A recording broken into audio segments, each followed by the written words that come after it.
The conference room erupted in laughter when Dr. Flafe, Marcus Hale, jabbed his finger toward the woman in faded scrubs. Maybe stick to bedpans. Sweetheart, leave the real medicine to people with actual degrees. Lena Ashford didn't flinch. She'd heard worse in places where insults came with gunfire. But then the double doors exploded inward tactical boots. Body armor. Weapons raised. The room froze. A lieutenant scanned the faces, locked onto Lena, and did something that made every doctor's stomach drop. He saluted. "Mom, we need you." Lena stood slowly, her expression unchanged, while the same people who'd been laughing seconds ago suddenly looked like they'd swallowed glass. Before we dive in, if you want to see where this story goes, hit that follow button. Drop a comment with your city so I can see how far this tale travels. And stick around until the end. Because what happens next will change everything you thought you knew about the quiet ones. The morning had started like every other Thursday at Bridgemont General Hospital. Lena Ashford pushed her medication cart down the corridor of the fourth-floor surgical wing. Her steps measured, her face neutral. The fluorescent lights hummed overhead, casting everything in that particular shade of institutional white that made everyone look slightly dead. She'd been working this floor for 8 months now, ever since she'd moved to Millbrook, a city that prided itself on being historic but really just meant the buildings were old and the attitudes older. Morning. Leona, Sarah Kim, one of the younger nurses, fell into step beside her. "You covering the board meeting today, apparently." Lena didn't look up from her chart. "Someone called in sick. Rather you than me? Those things are brutal." Sarah lowered her voice. "Hale's on the warpath again. Heard he tore into respiratory therapy yesterday over some supply order. Dr. Marcus Hale, Chief of Surgery. 6 feet of ego wrapped in designer scrubs and a god complex that could be seen from space." Lena had crossed paths with him exactly 3 times in 8 months. And each interaction had been a masterclass in condescension. "He'll survive without an audience." Lena said, "You're braver than me." Sarah peeled off toward the nurses' station, leaving Lena to finish her rounds alone. The truth was, Lena wasn't brave. She was just tired. Tired of starting over. Tired of keeping her head down. Tired of pretending that places like this mattered in the grand scheme of things. They didn't. Not really. Not when you'd seen what she'd seen. She finished distributing meds to the post-op patients, documented everything with the kind of precision that made the other nurses roll their eyes, Ashford and her checklists. They'd mutter, and then headed toward the administrative wing for the monthly operations review. The conference room was already half full when she arrived. Department heads clustered in small groups, clutching coffee cups and folders.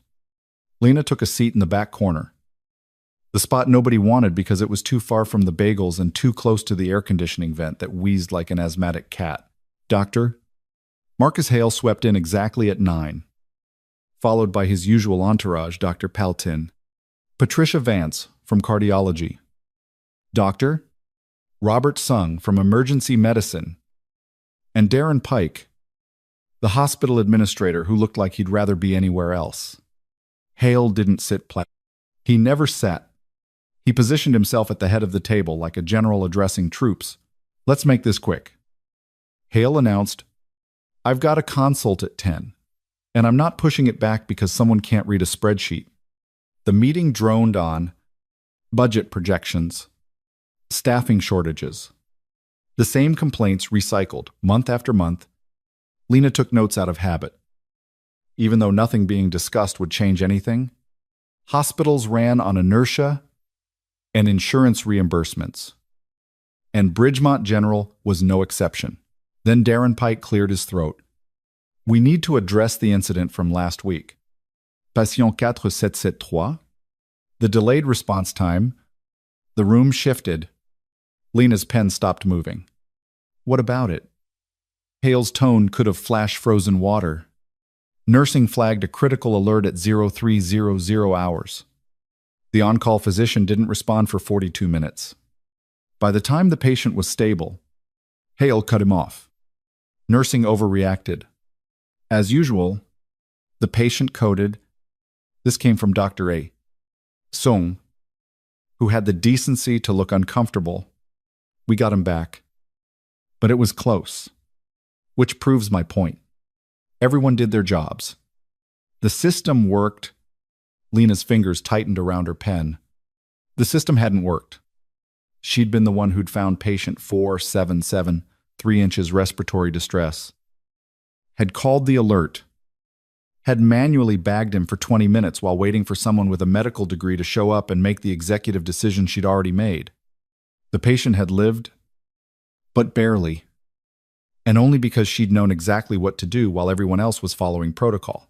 The nurse who called it in Pike shuffled his papers. Ashford. She's here. Actually, he glanced toward the back of the room. Lena. You want to walk us through what happened? Every head turned. Lena felt the weight of their attention like a physical thing, pressing down on her shoulders. She stood slowly, keeping her expression blank. Patient presented with labored breathing. Oxygen saturation dropping. I called the alert per protocol, initiated manual ventilation until the physician arrived. See, Hale spread his hands. Textbook response. No issue. The issue, Lena said quietly, is that protocol says a physician should respond within 15 minutes for a respiratory crisis. Not 42. The temperature in the room dropped about 10 degrees. Hale's smile didn't reach his eyes. Are you questioning my team's response time? Nurse Ashford. I'm stating what the protocol requires. Protocol. Hale stepped away from the table, moving toward her with the kind of deliberate slowness that was supposed to be intimidating. Let me explain something to you. Protocol is a guideline. Medicina is an art. You don't have the training to understand the difference. I understand that the patient almost died, but didn't. Thanks to proper medical intervention, he was close now, looming over her. You did your job, kept him breathing, until someone with actual expertise could take over. That's what nurses do. You stabilize. We save.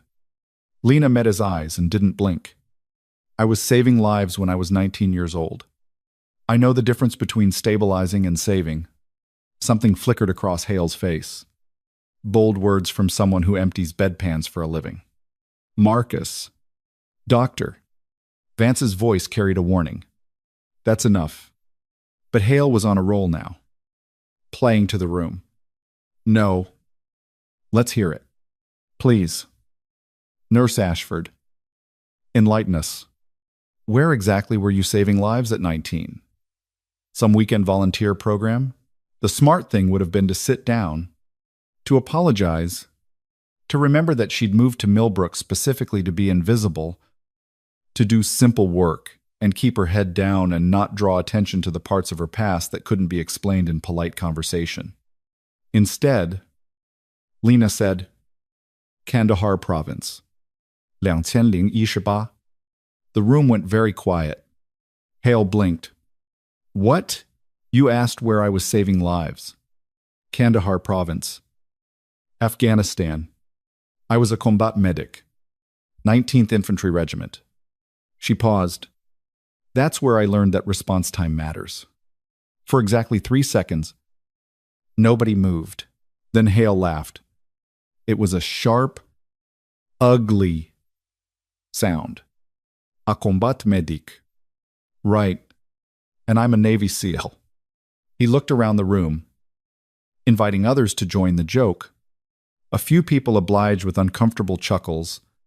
Listen, I don't know what you think you're proving here, but playing soldier doesn't give you the right to question actual physicians.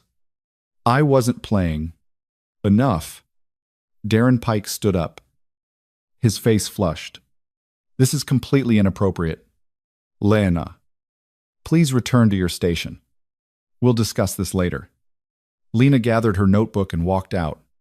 Behind her, the laughter started up again. Quieter this time, but no less cruel. She heard Hale's voice carrying through the closing door. Maybe stick to bedpans. Sweetheart, leave the real medicine to people with actual degrees. The hallway was empty. Lena stood there for a moment, letting the adrenaline drain out of her system the way she'd been trained 4 counts in.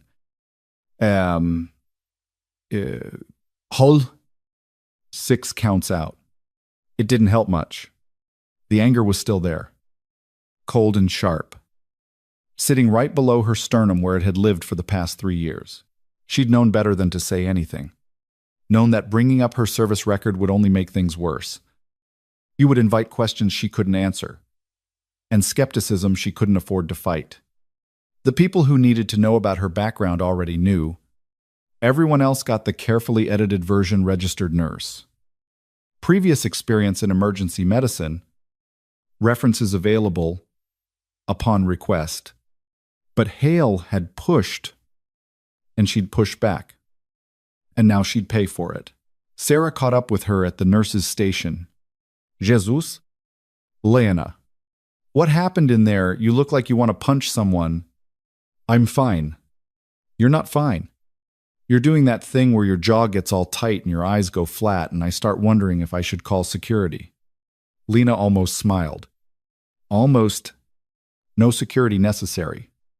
What did Hale do? What he always does. Acted like a jackass with a medical license. Lena pulled up the patient board on the computer, scanning for her assignments. I'll be in post-op if anyone needs me. She made it through the rest of her shift on autopilot, checking vitals and changing dressings and fielding questions from patients who all seemed to think she had answers she didn't have. By the time she clocked out at 7, her feet ached and her head felt like it was wrapped in cotton. The parking lot was mostly empty. Lena's car, a beat-up Honda Civic with a dent in the passenger door and an inspection sticker that had expired 2 months ago, sat in the far corner, under a broken streetlight. She was halfway across the asphalt when her phone buzzed. The email was from Darren Pike. Subject line, urgent, meeting required. Lena. We need to discuss this morning's incident. Please report to HR tomorrow at 0800. This is not optional.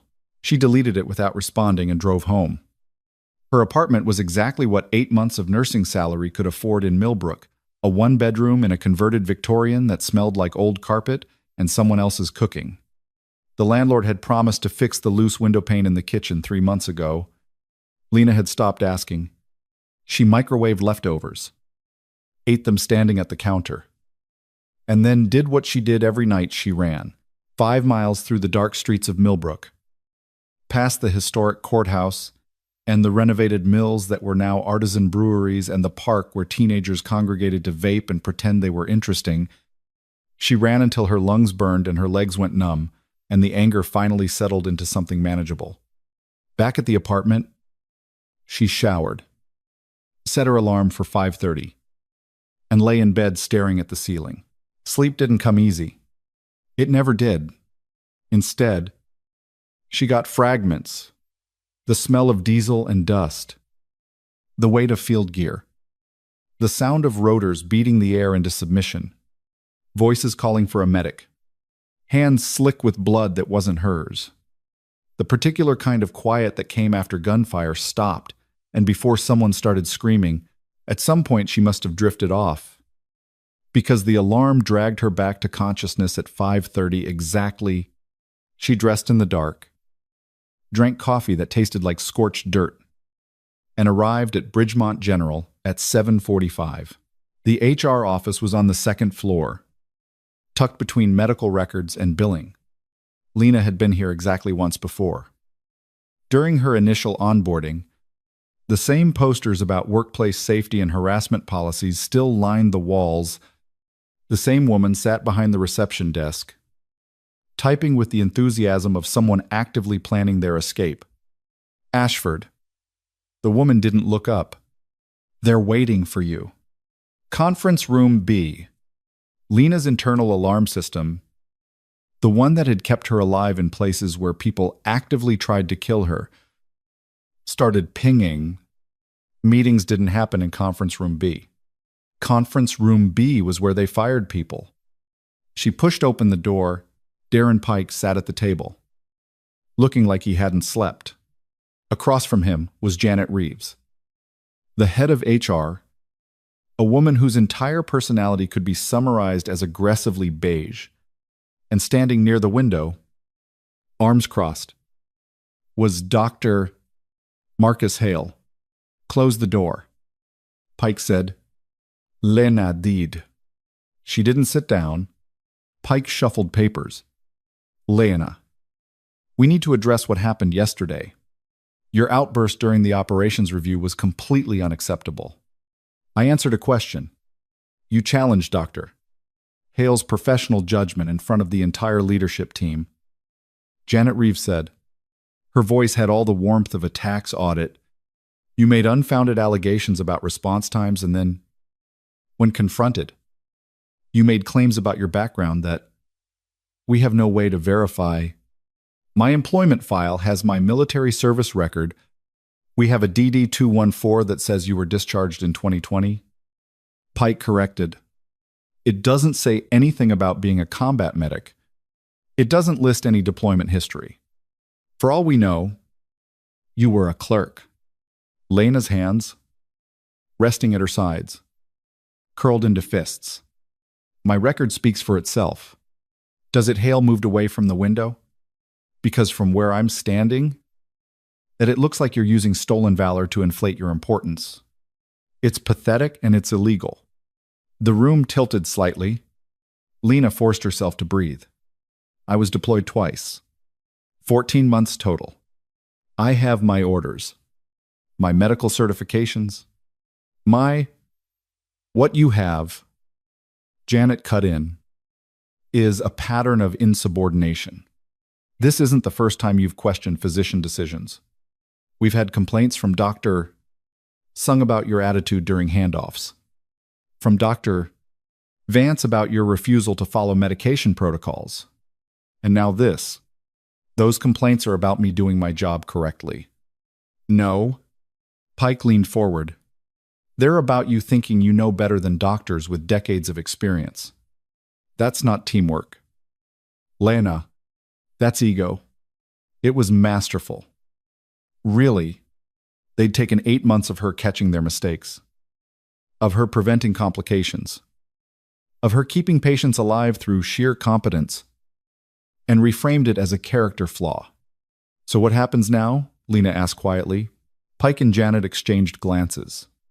Hale smiled. We're placing you on administrative leave, Janet said. Effective immediately. 2 weeks. Unpaid. While we investigate the allegations of workplace misconduct, allegations I made about protocol violations, allegations you made about Dr. One, Hale's team, Pike corrected, which, given your history of confrontational behavior, we have to take seriously. It was a neat trap. Defend herself and prove their point about insubordination. Stay quiet and accept the punishment. Either way, they won. Lena looked at each of them in turn. Pike, uncomfortable, but committed. Janet, already mentally drafting the paperwork. Hale, practically glowing with satisfaction. Fine, she said. 2 weeks. You'll need to surrender your badge and building access. Janet held out her hand. Lena unclipped her ID from her scrubs and set it on the table. She didn't hand it over. That would have felt too much like surrender. We'll be in touch. Pike said. It sounded like a threat. Lena walked out of conference room B. Down the corridor. Past the nurse's station where Sarah was staring at her with wide, horrified eyes. And out the front entrance of Bridgemont General Hospital. The morning air was crisp and sharp. Traffic hummed on the main road. Somewhere nearby, a dog was barking. She made it to her car before her phone rang. Unknown number. She almost didn't answer. But something made her thumb the green button. Lena Ashford, who's asking Major Dylan Cortez. U.S. Army Medical Command. A pause. We've got a situation. Lena's entire body went still. She hadn't heard that voice in 3 years. Not since her discharge papers had been signed, and she'd walked away from everything she'd ever known. I'm retired. I know. I also know you're currently unemployed as of about 5 minutes ago. So hear me out. Cortez didn't sound amused. He sounded stressed. We have a high-value asset being transported through your area. Medical escort only. Routine transfer. Not my problem. It is now. The primary medic's helicopter went down 40 minutes ago. Bad weather. Mechanical failure? Doesn't matter. What matters is we have an HVA in critical condition with 0 medical support, and you're the closest qualified personnel within 100 miles. There are other hospitals, other medics, not with your clearance level, not with your background. Cortez's voice dropped. Lena, I know you want to be done with this. I get it. But right now, I need someone who can handle combat trauma in a civilian setting without asking questions. That's you. What kind of injuries are we talking about? Classified? But let's just say this individual's survival is a matter of national security. Lena closed her eyes. She'd left this behind. The chaos, the secrecy, the weight of impossible decisions made in impossible situations. She'd traded it for bedpans and medication carts and doctors who thought she was nobody. Where, she asked? Bridgemont General. They're inbound now. Should arrive in 20 minutes. Of course. It would be Bridgemont. I don't work there anymore. As of 20 minutes ago, you do. I've already made the call. Administrator named Pike is expecting you. Well, he's expecting federal medical personnel. He doesn't know it's you yet. Cortez paused. That going to be a problem. Lena thought about Hale's smirk, about Pike's careful bureaucratic cruelty, about Janet Reeves and her aggressively beige dismissal. No, she said. No problem at all. Good. I'll have a team there for security and logistics. But the medical decisions are yours. Whatever you need. You get. Understood. Understood.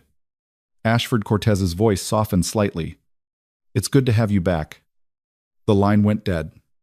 Lena sat in her car, staring at the hospital she'd just been kicked out of, and felt something shift in her chest. Not quite anticipation. Not quite dread. Something in between. Her phone buzzed again. A text from an unknown number with an attachment, digital credentials, federal medical authorization, and a security clearance code she'd thought was buried with the rest of her service record. She forwarded it to Pike's email with no message. Then she got out of the car and walked back inside. The lobby was busier now. Morning visiting hours. Just starting. Lena moved through it like a ghost, heading for the elevators. Nobody stopped her. Nobody even looked twice. Just another person in scrubs in a building full of people in scrubs. Pike's office was on the 3rd floor. His assistant, a nervous kid who looked fresh out of college, tried to intercept her. I'm sorry. Mr. Pike is in a meeting. Lena pushed past him and opened the door. Pike looked up from his desk, his face cycling through confusion, recognition, and anger in quick succession. What the hell are you doing here? You're on leave. You can't just check your email. I don't have time for. Check it. Now. Something in her voice made him pause. He pulled up his inbox, clicked, and went very pale. What is this? Federal medical authorization. I'm assuming command of Trauma Bay 2 for an incoming patient. You've got 15 minutes to clear the space and assign me a team. Pike stared at her. You can't be serious. Call the number at the bottom of that authorization if you want confirmation. Or don't. Either way, I need that bay clear and I need it now. This is insane. You were just suspended for 14 minutes. Pike grabbed his phone. Dialed. Listened. His expression went from skeptical to stunned to something close to panic. Yes. Yes? I understand. We'll cooperate fully. He hung up and looked at Lena like he was seeing her for the first time. They said you're military command for this operation. That we're to provide full support. No questions asked? That's right. Whoa. Who the hell are you? Lena turned toward the door. 13 minutes. Mr. Pike, I suggest you get moving. She left him there and headed for the 4th floor. The trauma bay was a disaster. Equipment scattered. Outdated monitors. Supply cabinets that looked like they'd been organized by a raccoon on methamphetamines. Lena started clearing space, moving with the efficiency of someone who'd set up field hospitals and blown out buildings under active fire. Sarah appeared in the doorway. Breathless. Lena. What's going on? Pike just sent out an alert about some kind of federal emergency and you're listed as the primary physician and I don't understand. I need you to pull the crash cart, check the intubation kit, and get me 4 units of O negative from blood bank. Can you do that? Yes. But then do it. I'll explain later. The next 10 minutes were controlled chaos. Staff appeared, was organized, and deployed. Lena ran through mental checklists, prioritizing and preparing for variables she didn't have data for yet. The patient could be anything: gunshot, trauma, blast injuries, chemical exposure. She'd handled all of it before, but not in a place like this. Not surrounded by people who thought she was a fraud. At minute 18, the doors burst open, not the normal emergency entrance. The loading bay, the one used for equipment deliveries and morgue transfers, a convoy of black SUVs pulled up. Armed personnel in tactical gear moved out first, securing the perimeter with the kind of precision that made Lena's old instincts kick in. Then came the gurney. The patient was covered, strapped down, unconscious. 2 people in civilian clothes flanked the gurney medical contractors, probably keeping the individual stable during transport.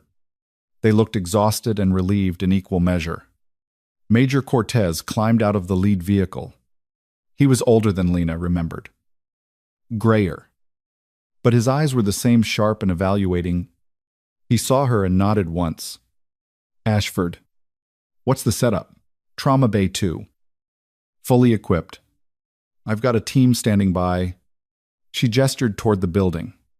What am I working with? Shrapnel injuries. Possible internal bleeding. Exposure to an unknown chemical agent. Stable for now, but deteriorating. We need diagnostic imaging, blood work, and a treatment plan within the hour. Anything else I should know? Cortez hesitated. There are going to be people here who want access to this patient. Politicians. Agency representatives. People with more clearance than you can imagine. Your job is to keep every single one of them out of that room until I say otherwise. Understood, understood. They wheeled the patient in through a side entrance. Bypassing the main hospital entirely, Lena had insisted on it: fewer eyes, less chance of interference. The trauma bay was ready, her team in position. As they transferred the patient onto the hospital bed, Lena caught her first real look at the individual under her care. Male. Late 30s. Multiple lacerations across the torso. And left arm, breathing shallow but regular. Vitals weak but present. The kind of injuries she'd seen 100 times before, usually on soldiers who'd been too close to an IED when it went off. Let's move, she said. The next 30 minutes disappeared into the rhythm of emergency medicine. IV lines placed, blood drawn. Imaging ordered and executed. Her team moved like they'd been working together for years instead of minutes. Sarah was a revelation. Anticipating needs before Lena vocalized them. Managing the controlled chaos with surprising competence. Dr. Robert Sung appeared at one point. Drawn by curiosity or professional obligation, he took one look at the armed guards outside the bay and retreated without a word. The results came back. Lena studied them, cross-referencing symptoms with chemical databases she'd memorized years ago. The pattern was there if you knew what to look for. Sarah. I need activated charcoal and sodium thiosulfate. Start a dialysis setup just in case. And get me. The door slammed open. Doctor. Marcus Hale stood there, flanked by 2 security guards who looked deeply uncomfortable. What the hell is going on here? This is my floor. My department. Nobody authorized. Major Cortez stepped into his path. This area is under federal jurisdiction. You need to leave. I don't take orders from yes. You do. Cortez pulled out credentials. This is a matter of national security. You have no authority here. Leave. Now. Hale's face went purple. His eyes found Lena, standing over the patient, in blood-stained scrubs, and something clicked. You're behind this. This is some kind of setup. Some elaborate Dr. Hale. Lena didn't raise her voice. Didn't need to. Either leave voluntarily or be removed by force. Your choice. For a moment, she thought he might actually try to fight it. His hands clenched. His jaw worked, and she could see him calculating odds and outcomes. Then he turned and stormed out, the security guards scrambling to follow. Cortez looked at Lena. Friend of yours. Something like that. She went back to work. 2 hours later, the patient was stable. The chemical exposure neutralized. The internal bleeding stopped. The prognosis shifted from critical to guarded. Lena stripped off her gloves and stood there, feeling the adrenaline crash hit her system like a freight train. Nice work. Ashford. Cortez appeared beside her. Just like old times. Old times usually involved more explosions and worse coffee. He almost smiled. The brass is pleased. They're sending a transport team to take the asset to a secure facility for recovery. You'll be compensated for your time and expertise. I don't want compensation. What do you want? Lena looked through the observation window at the trauma bay. At the patient who would live, because she'd been there. At the equipment still scattered from the organized chaos of emergency medicine. Answers. She said, Why me? You could have brought in a military medical team. Could have transported the patient to Walter Reed or any facility with proper clearance. Cortez was quiet for a moment. You know what your call sign was. Back in the day, Valkyrie. Right.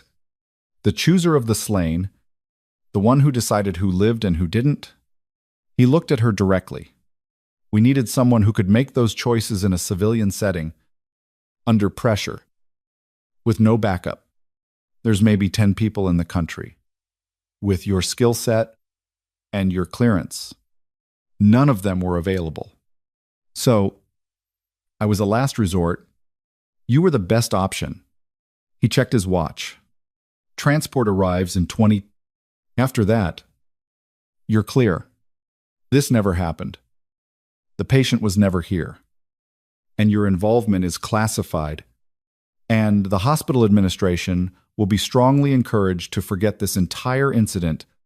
Cortez's expression hardened slightly, including whatever bullshit they were pulling this morning. Lena wanted to feel satisfied, wanted to enjoy the idea of Hale and Pike being strong-armed into silence. But all she felt was tired.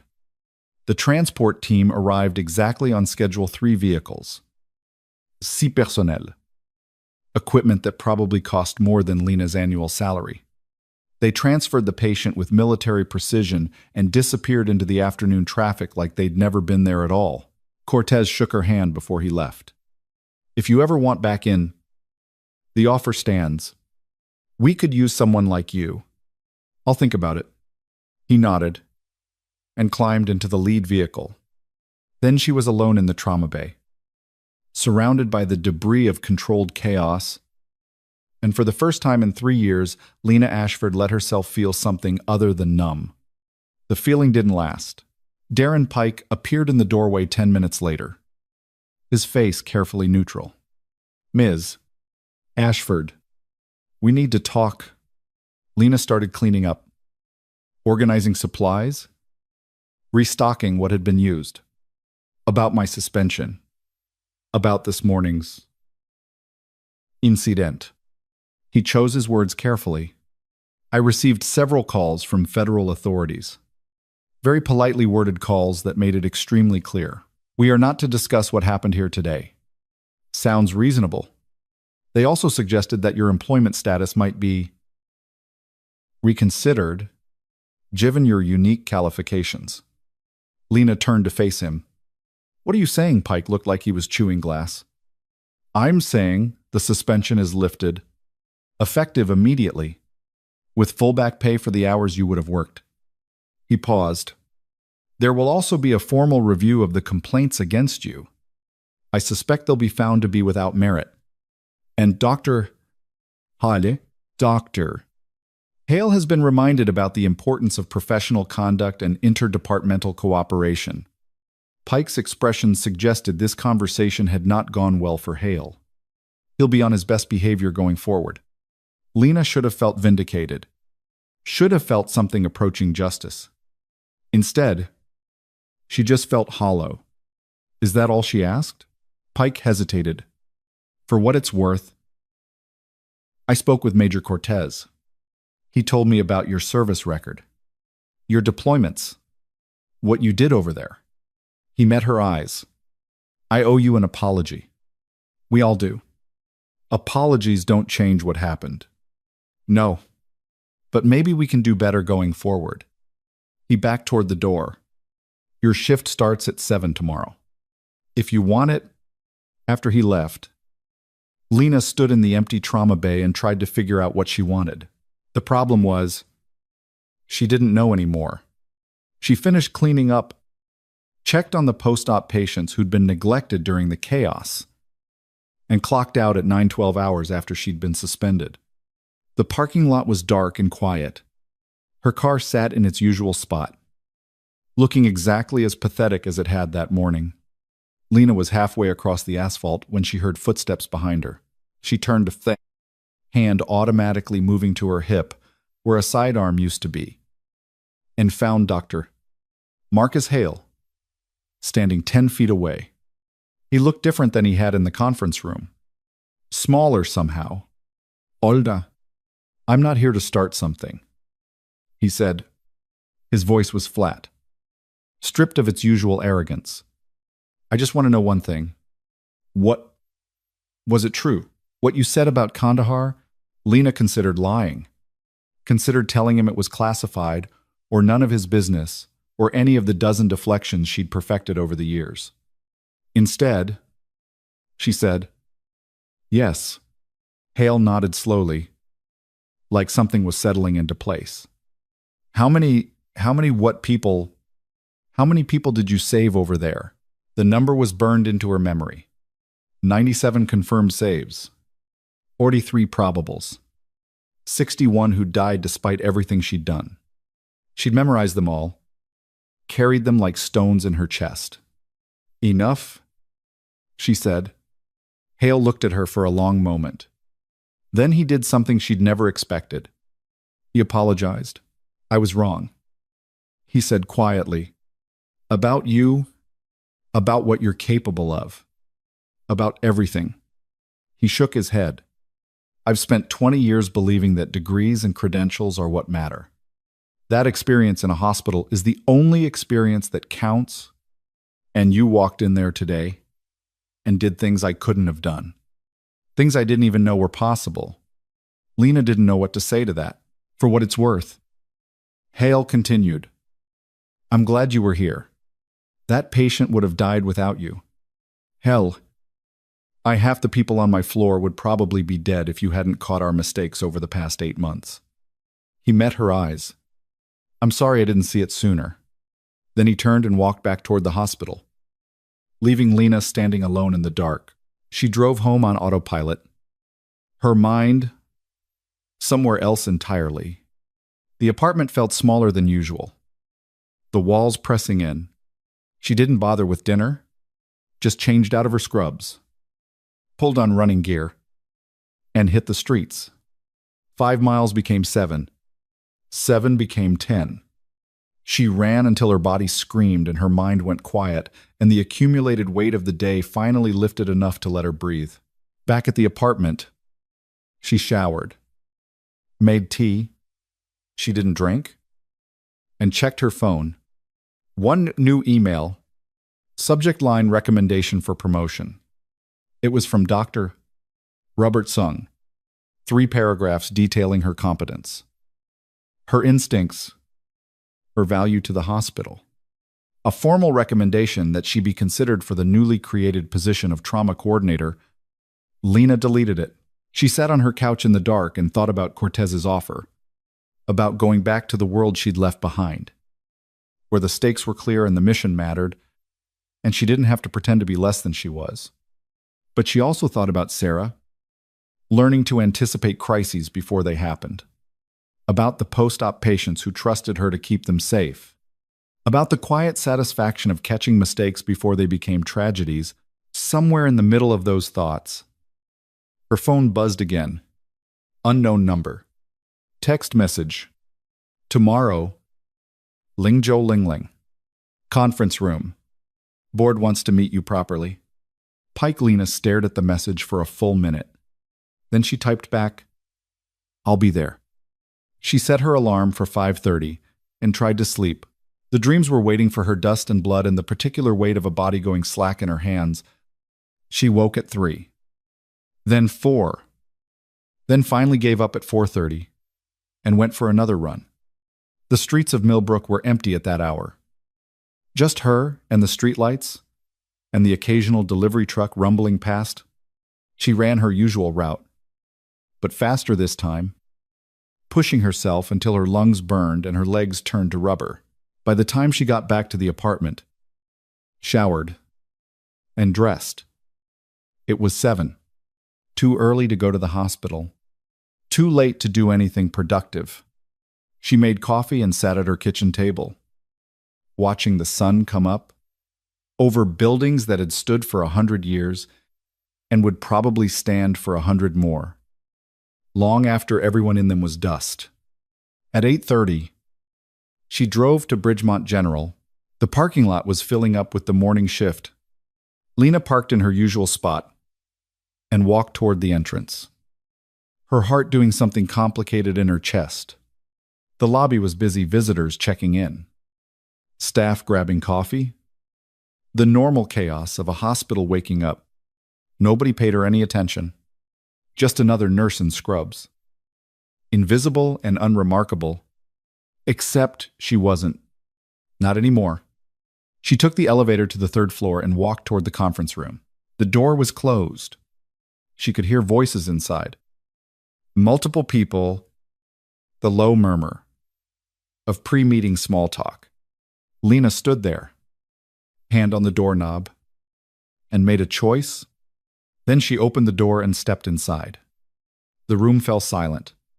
12 people sat around the conference table. Pike at the head, Janet Reeves to his right, several department heads she recognized, 2 people in suits she didn't, and at the far end, looking like he'd aged a decade overnight, Dr. Marcus Hale. Everyone was staring at her. Pike cleared his throat. Ms. Ashford, thank you for coming. Please, have a seat. Lena sought. One of the suits, a woman in her 50s with steel gray hair and the kind of presence that filled a room, leaned forward. Ms. Ashford, I'm Karen Delgado, hospital board chair. We've asked you here today because we owe you an explanation and an apology. I don't need either. Nevertheless, you're going to get them. Delgado's expression was grim. What happened yesterday was unacceptable on multiple levels. The treatment you received from staff, the suspension, the dismissal of your concerns, all of it represents a failure of leadership. Lena said nothing. We've spent the past 12 hours reviewing your file. Delgado continued. Your actual file, including your military service record, your medical certifications, and your deployment history. What we found was humbling. She slid a folder across the table. Lena recognized it immediately. Her DD 214, her combat medic qualifications, her deployment orders, the pieces of her past she'd tried to bury. According to this, Delgado said quietly, you're one of the most qualified trauma specialists in the tri-state area. Your experience includes field surgery, chemical exposure treatment, mass casualty response, and operational medicine in hostile environments. You hold certifications that most of our staff have never even heard of. Pike jumped in. We had no idea. When you applied, you listed your experience as emergency medicine and provided a standard nursing resume. Nothing in your application indicated I didn't want it to. Lena's voice was flat. I came here to do basic nursing work. Keep my head down. Stay out of the way. Why? It was Hale who asked. His voice genuinely curious. Lena looked at him. Because I was tired. Because I'd spent 2 years making life and death decisions every single day, and I needed to do something simple. Something that didn't matter. But it does matter. Delgado said, every day, you catch mistakes. You prevent complications. You save lives. That matters. Ms. Ashford, to who the question hung in the air. Finally, one of the other suits spoke up, a younger man with nervous energy.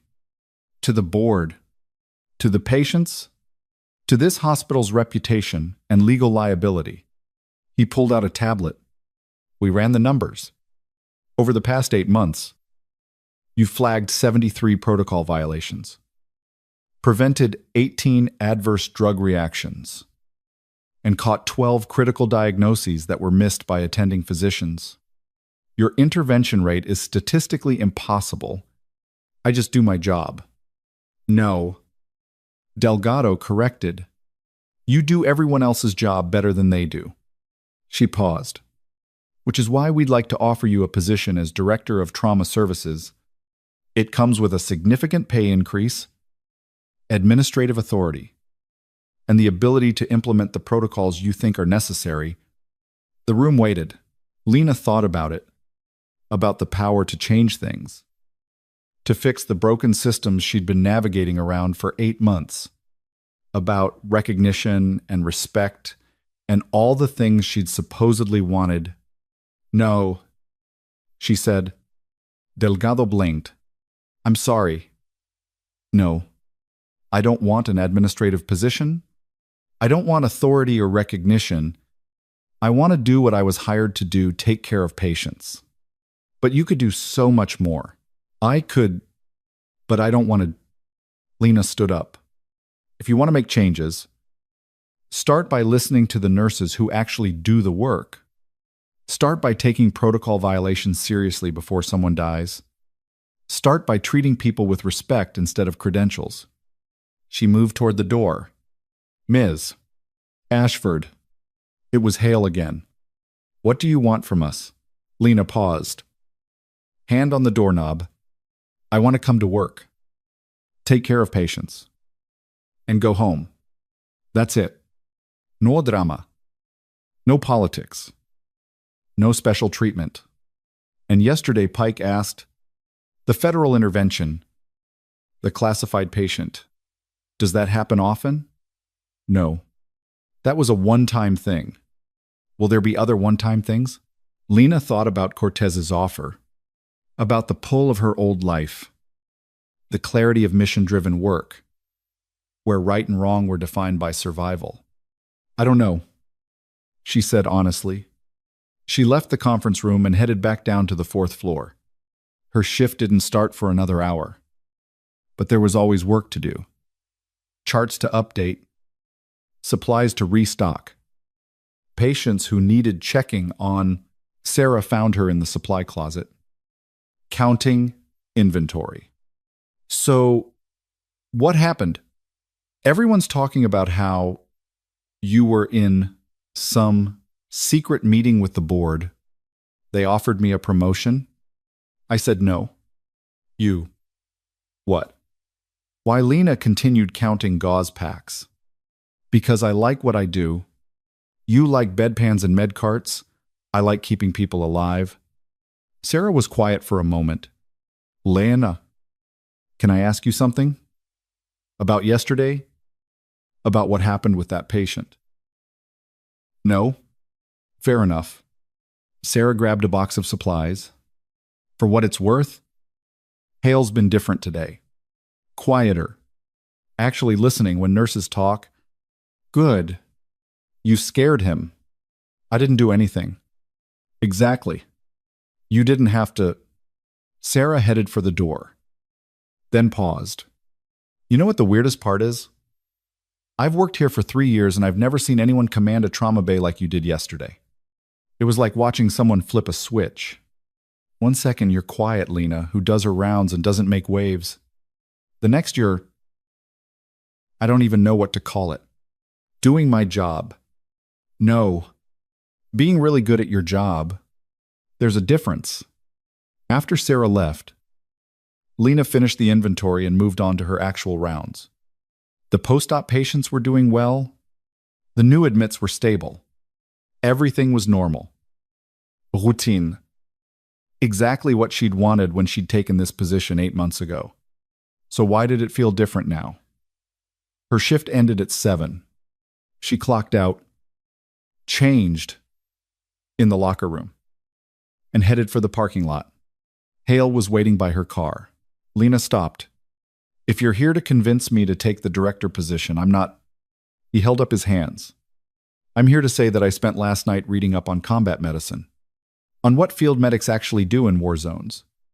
And I realized I don't know a damn thing about the kind of medicine you practiced over there. It's not that different. Keep people alive long enough to get them to someone with better resources. That's underselling it. You were making surgical decisions in buildings that were actively falling apart. You were treating injuries that most civilian doctors never see. He stopped.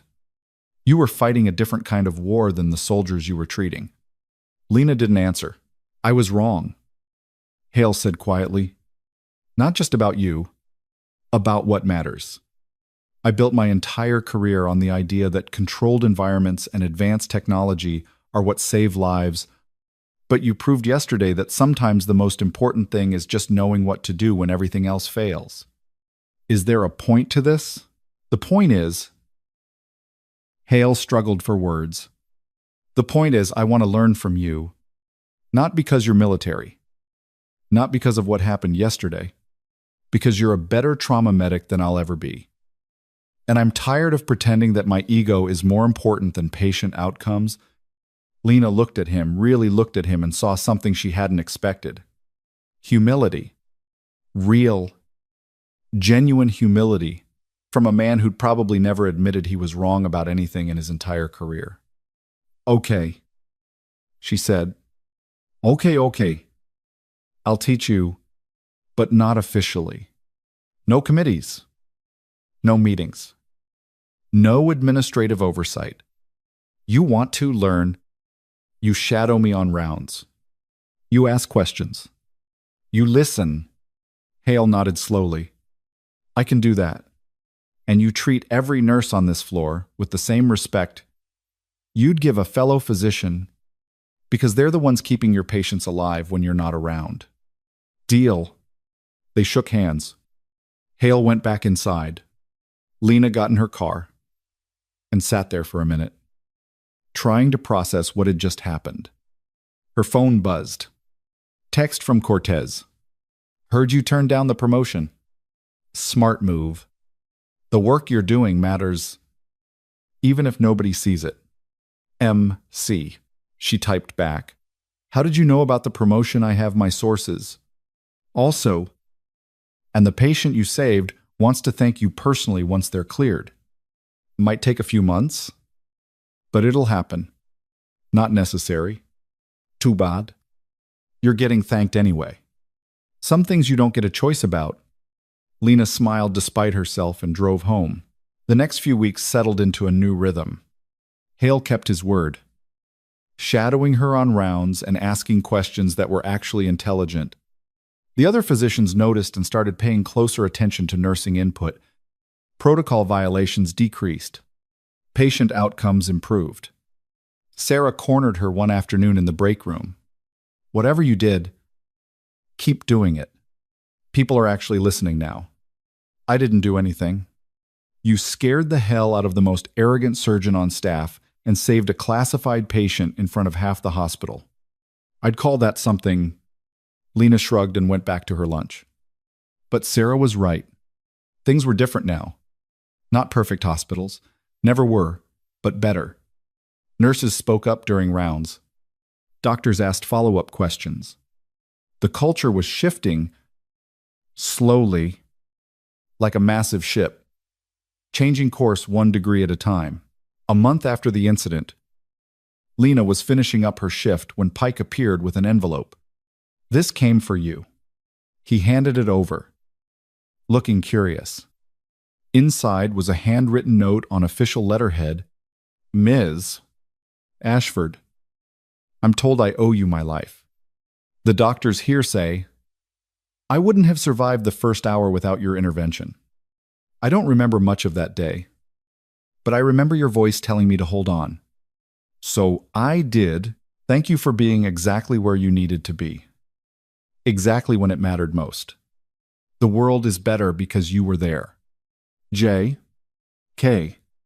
Lena read it twice, then tucked it into her locker. That night, she went home, made dinner, and slept through the night for the first time in 3 years. No dreams, no ghosts, just quiet, restful darkness. When she woke up the next morning, something had changed. Not dramatically, not obviously, but she felt it a loosening in her chest. A lightness she'd forgotten was possible. She went to work, did her rounds, saved lives in small time and invisible ways that nobody would ever write notes about, and for the first time since leaving the military, Lena Ashford felt like she was exactly where she was supposed to be. The quiet ones always were. The quiet ones always were. For 3 weeks, that truth held. Lena worked her shifts, caught mistakes, kept patients breathing. Hale shadowed her like he'd promised, taking notes on things they never taught in medical school. How to read a patient's skin tone in fluorescent light. How to spot respiratory distress before the monitors caught it. How to make decisions when there was no time to think. The other physicians noticed, started asking questions instead of issuing orders. The nurses stopped looking surprised when someone actually listened to them. Then everything went sideways on a Tuesday. Lena was restocking the crash cart when Sarah came running down the hall, moving faster than Lena had ever seen her move. We've got incoming mass casualty. Some kind of accident at the industrial complex on Route 9. How many? Dispatch says 12. Maybe more. Sarah's face was pale.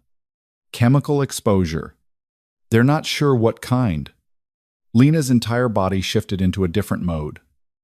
Muscle memory from a life she'd tried to leave behind clicking into place like a weapon being loaded. Who's on call for trauma, doctor? Vance? But she's in surgery and won't be out for another hour.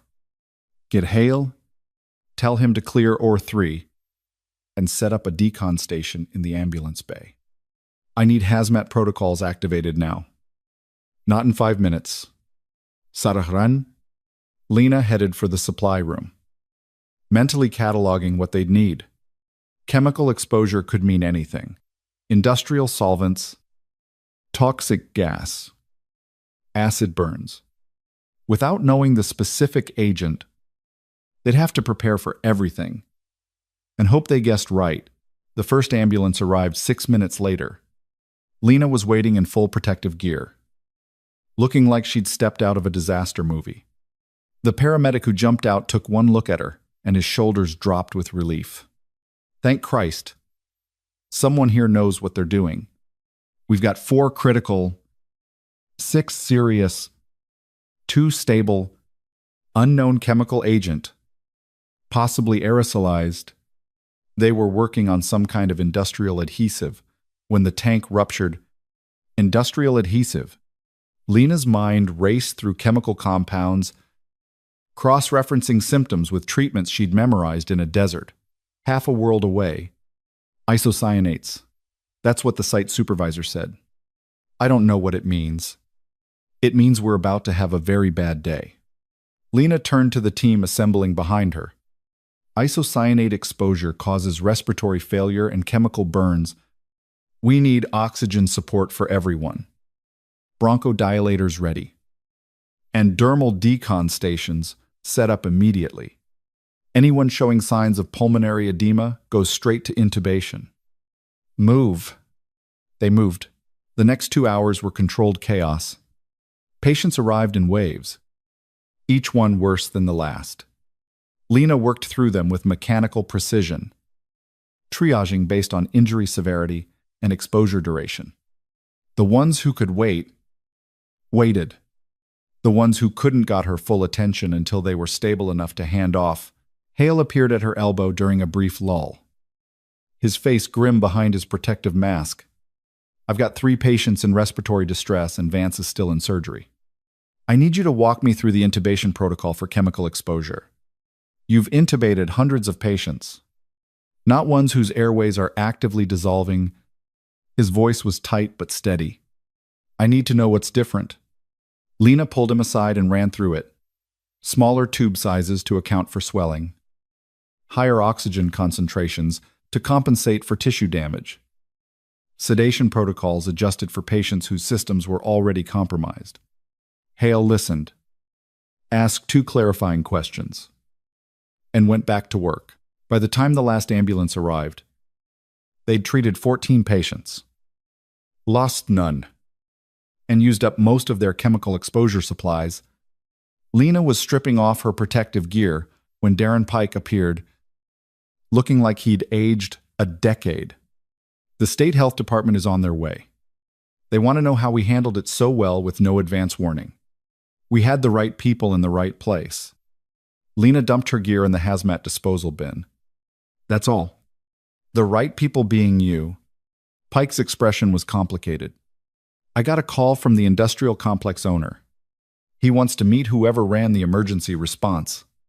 Says his insurance company is insisting on it. Tell him it was a team effort. He specifically asked for the trauma coordinator who set up the decon protocols. Pike paused. I told him we don't have a trauma coordinator. He seemed surprised. Lena was too tired to parse the subtext. I need to check on the patients. She spent the next hour moving between beds, monitoring vitals, adjusting treatments. Most of them would recover. A few would have permanent lung damage. One, a kid who couldn't have been older than 22, would probably never work around chemicals again. Sarah found her at the nurse's station around 6, filling out the last of the incident reports. You should go home. You've been here for 11 hours.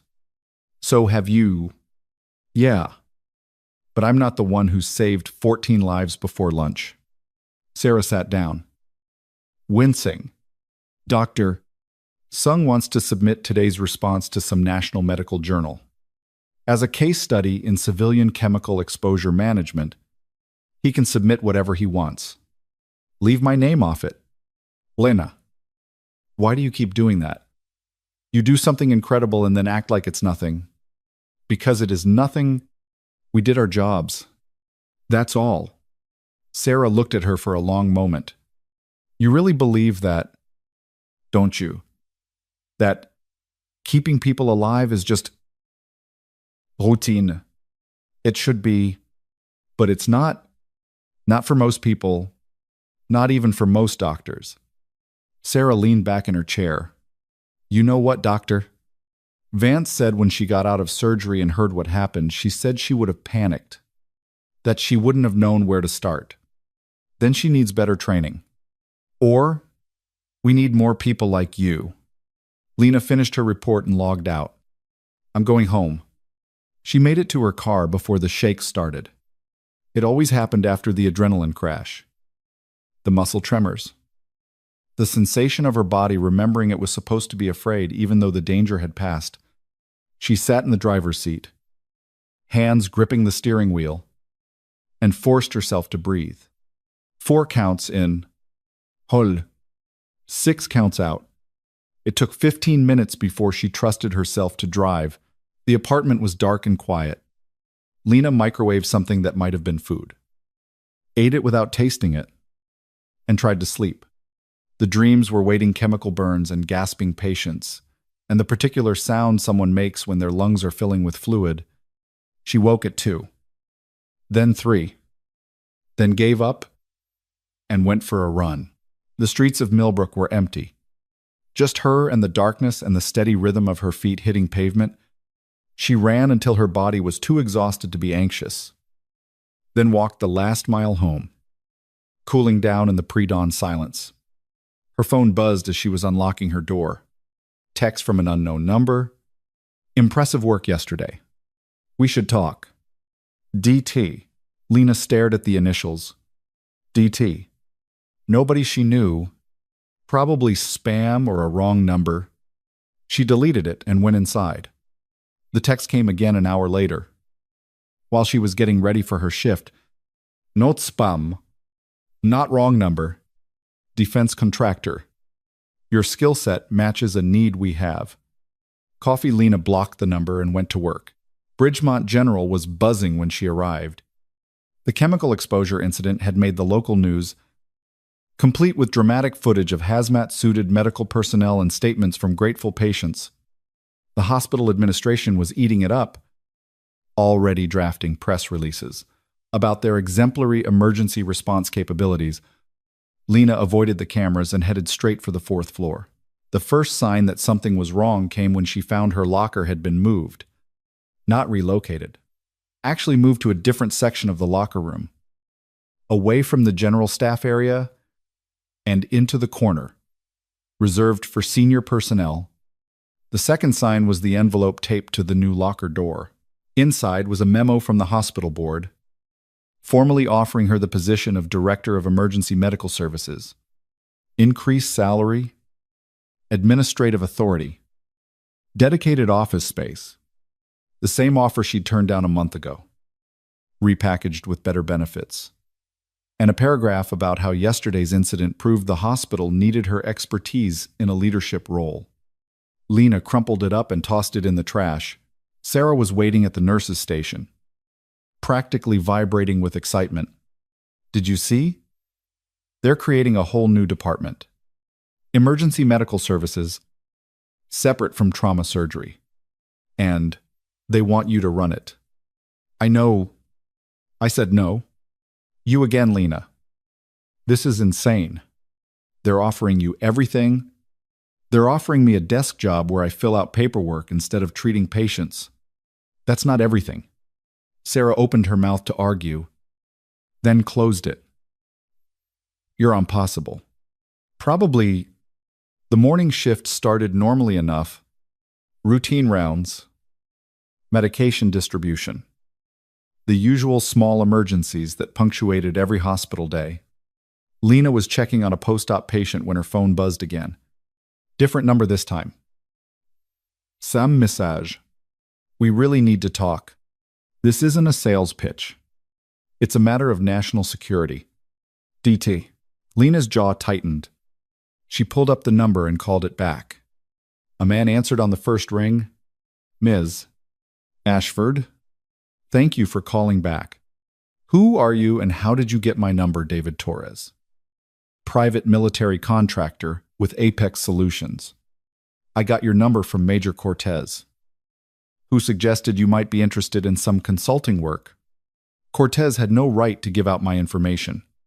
He had every right. You're on the Civilian Specialist Registry, which means you're available for contract work if the need arises. Torres's voice was smooth, professional, the kind of tone that came from years of selling people things they didn't want. And the need has arisen. I'm not interested. You haven't heard the offer. Don't need to. I left that life behind. Did you? Because from where I'm sitting, you're still doing the same work. Just for a fraction of the pay and none of the recognition. Torres paused. We're offering 3 times your current salary for part-time consultation, train our medics, review our protocols, provide expert analysis on trauma scenarios, 20 hours a month. Maximum. No? Ms. Ashford, I said no. Don't call again.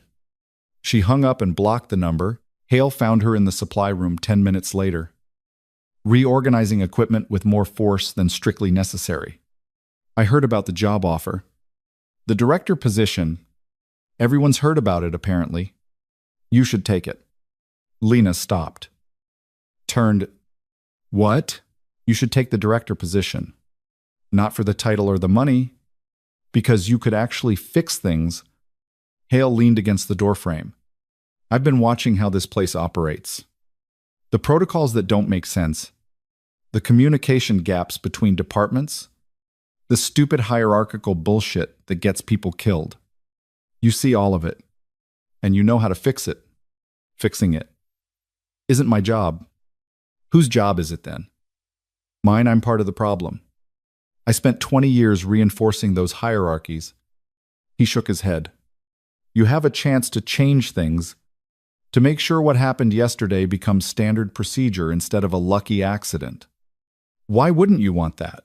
Because the moment I take that position, I stop being someone who treats patients and become someone who manages people who treat patients. And I didn't survive 2 deployments just to push papers. Fair enough. Hale turned to leave, then paused. For what it's worth, I get it. The need to keep your hands dirty, to feel like you're actually doing something instead of supervising.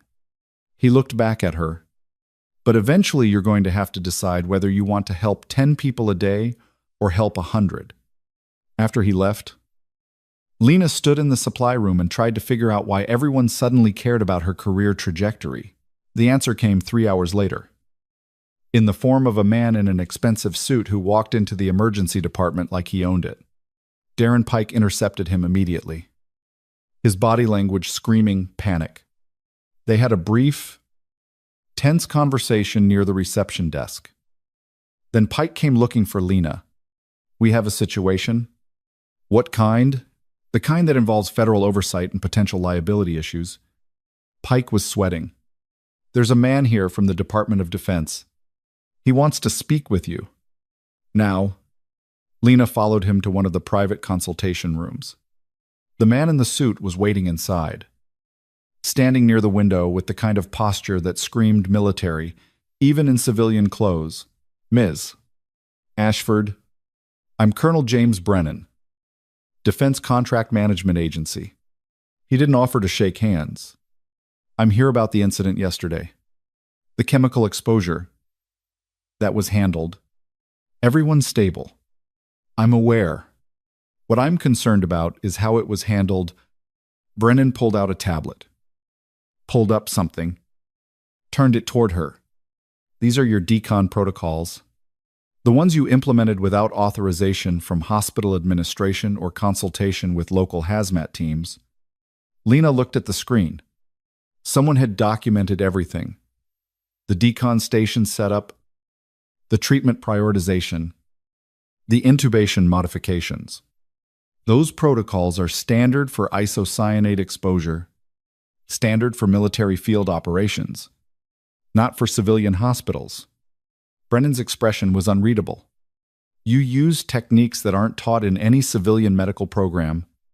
Techniques that are, in fact, classified under Department of Defense training materials.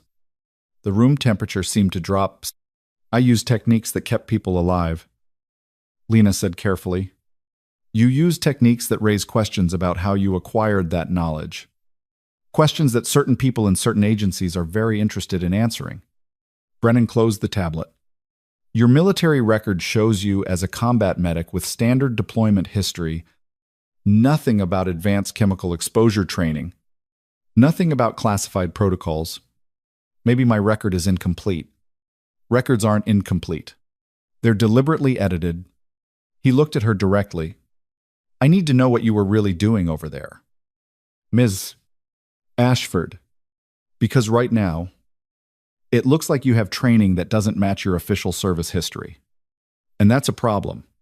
Pike, who'd been standing near the door looking increasingly panicked, cleared his throat. Colonel, I'm sure there's a reasonable explanation. I'm sure there is, which is why I'm here. Brennan turned back to Lena. You have two options. Option 1. You come with me now for official debriefing, where we sort out what training you received and under what authorization. Option 2. You accept a consulting position with Apex Solutions, who will provide proper civilian credentials for your skill set and make this whole issue go away. That's not options. That's coercion. That's reality. You used classified techniques in a civilian setting. That creates liability for you and this hospital. Unless you have proper civilian authorization for those techniques. He paused. Which Apex Solutions can provide retroactively? Lena understood immediately. This wasn't about her training. This was about recruitment. Someone wanted her working for a private military contractor, and they were using bureaucratic threats to make it happen. And if I refuse both options, then I file a formal report with DoD oversight. And you spend the next 6 months in legal limbo while they investigate whether you violated the terms of your security clearance. Brennan's expression didn't change. Your choice. Pike looked like he might throw up. Lena, maybe you should consider. Get out, she said quietly.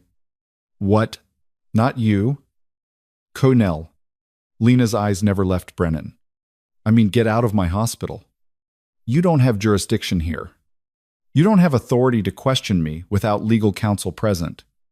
And you definitely don't have the right to threaten me into working for a private contractor.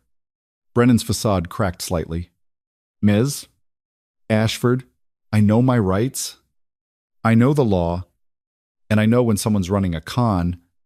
She pulled out her phone. I'm calling Major Cortez. He'll verify. My training was legitimate and authorized. And then you're going to leave before I file a harassment complaint with your superiors. For a long moment, Brennan didn't move. Then he smiled. It wasn't a nice smile. Call Cortez. See what he says. He walked to the door. Paused. But you should know he's the one who recommended you for the Apex position. He thinks you're wasting your talents here. He left. Pike stared at her. What the hell just happened? Someone tried to manipulate me into a job I don't want. Lena dialed Cortez's number. It went straight to voicemail. She tried again. Sama result. She sent a text instead. Did you give my info to Apex Solutions? The response came 3 minutes later. Yes? They need someone with your background.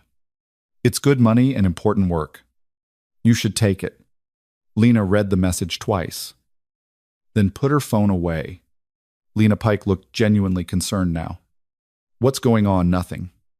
Just people trying to control my life because they think they know better than I do what I should be doing with it. She headed for the door. I'm going back to work. She made it through the rest of her shift on pure stubbornness, ignoring the sideways looks from staff, who'd obviously heard about Brennan's visit. Sarah tried to ask questions, but Lena shut her down. Hale sent a text asking if she was okay. She didn't respond. At 7, she clocked out and went home. The envelope was waiting on her doorstep. Plain Manila. No return address. Inside was a contract from Apex Solutions. Terms already filled in. Signature line blank and waiting. The salary was obscene. The benefits were comprehensive. The job description was vague enough to mean anything. At the bottom, someone had written in pen, "You deserve better than this." Lena tore it in half and threw it in the trash. Her phone rang at 9. Unknown number. She answered anyway. Too angry to care. Ms. Ashford. This is Karen Delgado. We need to talk about what happened today. The hospital board chair. Wonderful. I already gave my statement to Mr. Pike. This isn't about statements. This is about the future of this hospital. Delgado's voice was tight. I've spent the past 4 hours on calls with our legal team, our insurance providers, and the state health department. Do you know what they all said? I'm sure you're going to tell me. They said that if you don't accept the director position, Bridgemont General is at significant risk, that your actions yesterday, while heroic, demonstrate we have a systemic gap in emergency preparedness. And that gap only exists because we're relying on one person with specialized training instead of proper institutional protocols. Then develop proper protocols. We're trying, but it takes time and expertise. And you're the only person in this facility who has both. Delgado Pauste. I'm asking you, please, take the position, not for the title, not for the recognition, because if you don't, and something like yesterday happens again, people will die who shouldn't have to. Lena closed her eyes. That's not fair. No, it's not, but it's true. After Delgado hung up, Lena sat in her dark apartment and tried to figure out when her life had stopped being simple. When keeping her head down and doing her job had become this complicated mess of job offers and threats and people who all seemed to think they knew what was best for her, she went for a run. 10 miles this time. Pushing herself until her lungs screamed and her vision blurred. It didn't help. When she got back, there were 3 more messages on her phone. One from Torres at Apex. One from Brennan. One from Cortez. She deleted all of them without listening. Sleep was impossible. She lay in bed watching the ceiling and thinking about choices, about the quiet life she'd wanted and the complicated one she'd gotten, about the people she'd saved and the ones she couldn't. At 3 a.m, her phone rang again. This time it was a number she recognized. Sarah. Lena? You need to come in. Now. What happened? There's been an accident. Construction site collapse on the east side. Multiple casualties. Incoming. And Dr. Vance just went down with chest pain. They're rushing her to cardiac care, and there's no one else qualified to handle mass trauma. Lena was already getting dressed. How many casualties? At least 20. Maybe more. They're still digging people out. Sarah's voice cracked. Lena, I don't know if we can handle this without you. I'm on my way. She made it to the hospital in 12 minutes, breaking at least 6 traffic laws. The emergency department was already chaos staff running better. Equipment being wheeled into position. The particular kind of controlled panic that preceded a disaster. Pike met her at the entrance. Thank God. Vance is stable, but she's out for the rest of the night. Hale's setting up OR, but he needs someone coordinating triage. I know you're not officially. Where do you need me, Trauma Bay 1? First ambulance arrives in 4 minutes. Lena moved. The next 6 hours were a blur of blood and broken bones and split-second decisions that meant life or death. The casualties came in, waves, crushed limbs, head injuries, internal bleeding, spinal trauma. Every bed filled, every doctor pushed past their limits, every nurse working 3 jobs at once, and through all of it, Lena was the center, calling out orders, prioritizing patients, making the hard calls about who got immediate care and who had to wait. Her training from another life, another war, coming back like it had never left. At one point, Sarah appeared at her elbow with a patient chart. This one's critical. Suspected spinal fracture. But he's also bleeding internally. Or is full. What do we do? Lena looked at the chart. At the vitals. At the imaging results. Made the calculation in her head time to stabilize. Probability of survival. Resources available versus resources needed. Stabilize the bleeding first. Spinal injury is serious, but it won't kill him in the next hour. Internal hemorrhage will. She handed the chart back. And Sarah, stop asking me what to do. You already know. Trust yourself. Sarah blinked. You've been watching me for months. You know how to prioritize. You know how to read the signs. Stop waiting for permission and just do it. Something shifted in Sarah's expression. She nodded once and went back to work. Bidam. They treated 23 patients, lost 2, saved 21, who probably shouldn't have made it. Lena was washing blood off her hands when Hale found her, looking like he'd been through a war. I don't even have words for that. We did what needed doing. No, you did what needed doing. The rest of us just followed your lead. He leaned against the sink. I've been practicing medicine for 23 years. I've handled mass casualties before, but I've never seen anyone coordinate a response like that. It was like watching a general run a battle. I'm not a general. You could have been, probably should have been. He looked at her directly. Whatever they're offering you, the director job, the contractor position, whatever, you should take it. Because what you did tonight is too valuable to waste on routine nursing shifts. It's not wasted if it saves lives. But how many more lives could you save if you were training others to do what you do?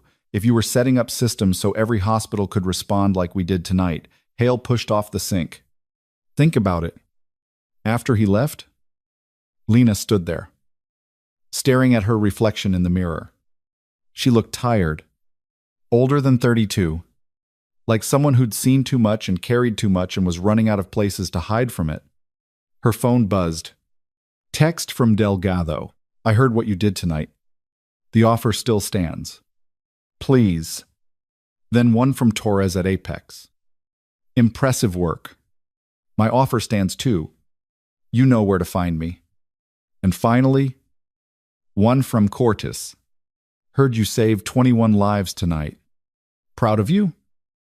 Kid, but they're right, you're wasting your potential. Time to decide what you really want. Lena deleted all 3 messages and went to check on her patients. The kid with the spinal injury was awake, groggy, but alive. The woman with the crushed pelvis was stable. The man they'd pulled from the rubble with both legs broken was asking when he could go home. She did her rounds, documented everything, and finally allowed herself to sit down in the break room around 8.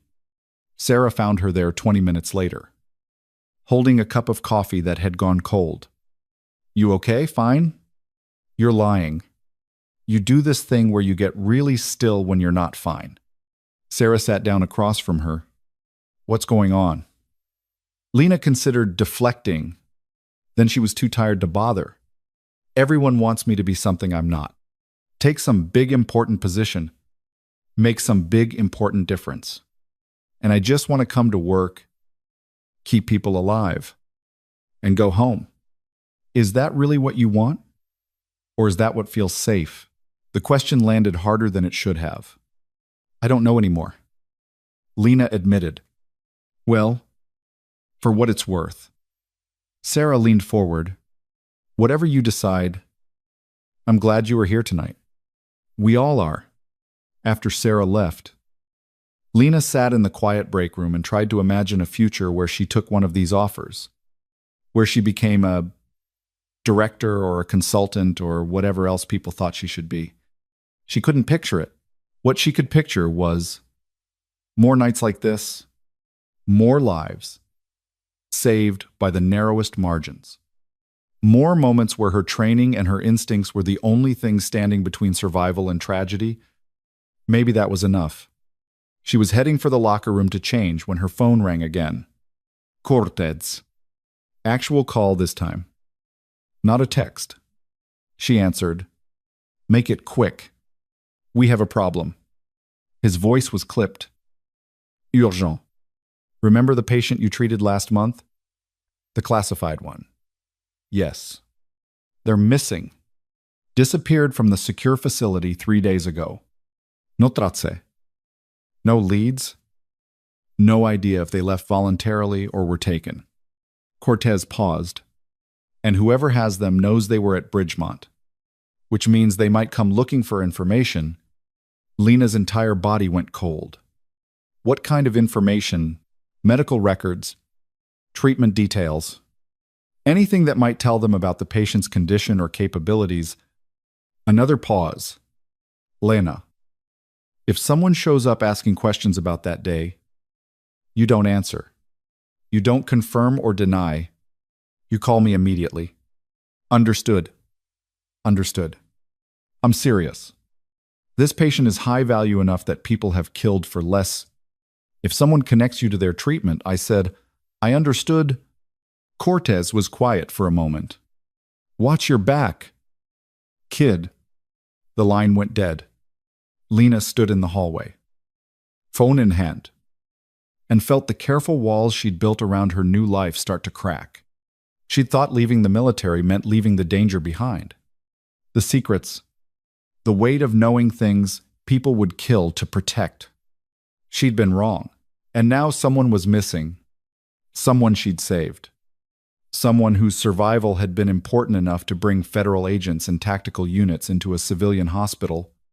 Someone who might get her killed if the wrong people came looking. Lena walked to her locker, changed out of her scrubs, and headed for the parking lot.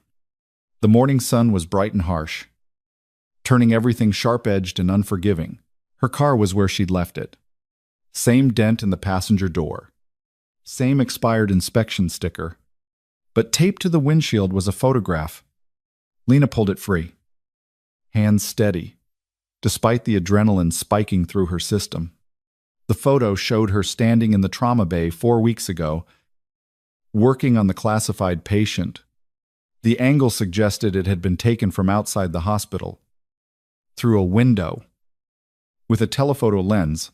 On the back, someone had written in block letters, "We know what you did. We know who you saved. And we know where to find you." Lena didn't move for 5 full seconds. Training kicked in. Scan the area. Identify threats. Assess escape routes. The parking lot was mostly empty. A few early shift nurses heading inside. A delivery truck idling near the loading dock. No obvious surveillance. No one watching. Whoever had left the photo was already gone. She pulled out her phone and took a picture of both sides. Then slipped the original into her jacket pocket.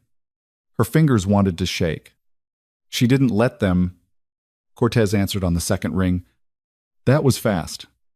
Someone left a photo on my car. Surveillance shot from last month. Message on the back?" She read it to him verbatim. The silence on the other end stretched too long. "Cortez, get somewhere public. Somewhere with cameras and witnesses. Don't go home. Don't go anywhere you normally go." His voice had shifted into command mode. "I'm sending a team to your location. 20 minutes. I'm not running from some asshole with a camera. This isn't about running. This is about staying alive long enough for us to figure out who's targeting you and why." He paused. "Lena, the patient you treated. Their disappearance wasn't random.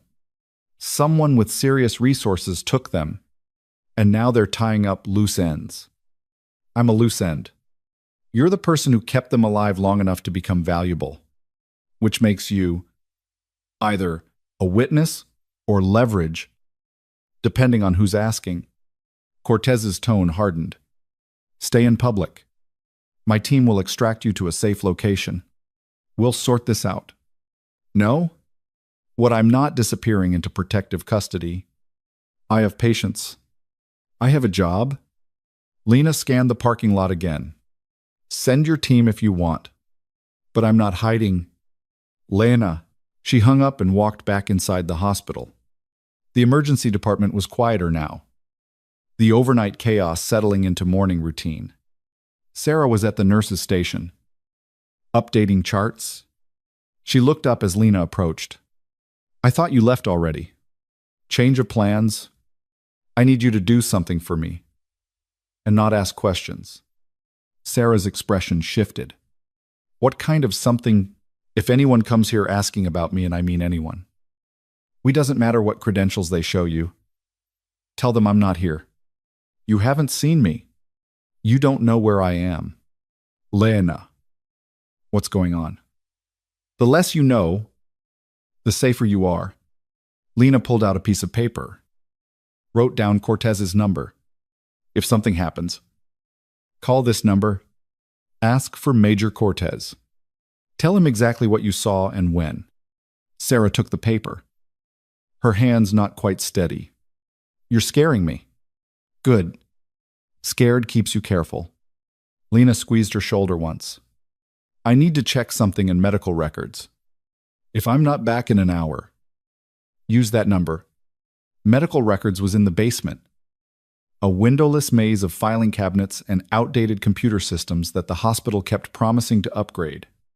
Lena signed in with the clerk, an older woman named Phyllis who'd worked here longer than most of the current staff had been alive and headed for the secure archives. The file she needed wasn't in the system. Of course it wasn't. Classified patients didn't get standard documentation. But there would be traces, admission logs, resource allocation, pharmacy orders, things that couldn't be completely erased without raising flags. She found them in the physical backup logs, the ones Bridgemont still maintained because their digital system crashed twice a year. Patient admission at Mill, 347 hours. Trauma Bay 2. Pharmaceutical draw, activated charcoal, sodium thiosulfate, broad-spectrum antibiotics, sedatives. Blood work sent to an external lab with a requisition number that didn't match any standard format.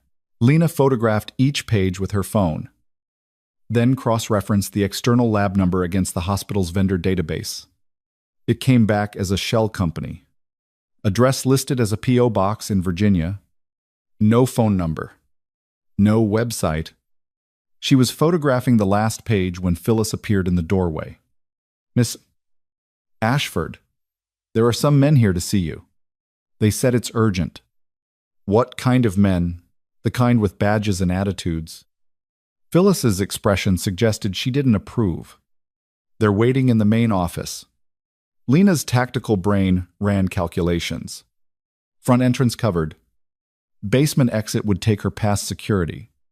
Loading dock had cameras and morning deliveries. The old service tunnel that connected to the parking garage had been sealed off 2 years ago, but the door might still open if you knew how to jimmy the lock. "Tell them I'm in the middle of something. I'll be up in 10 minutes. Phyllis nodded and left.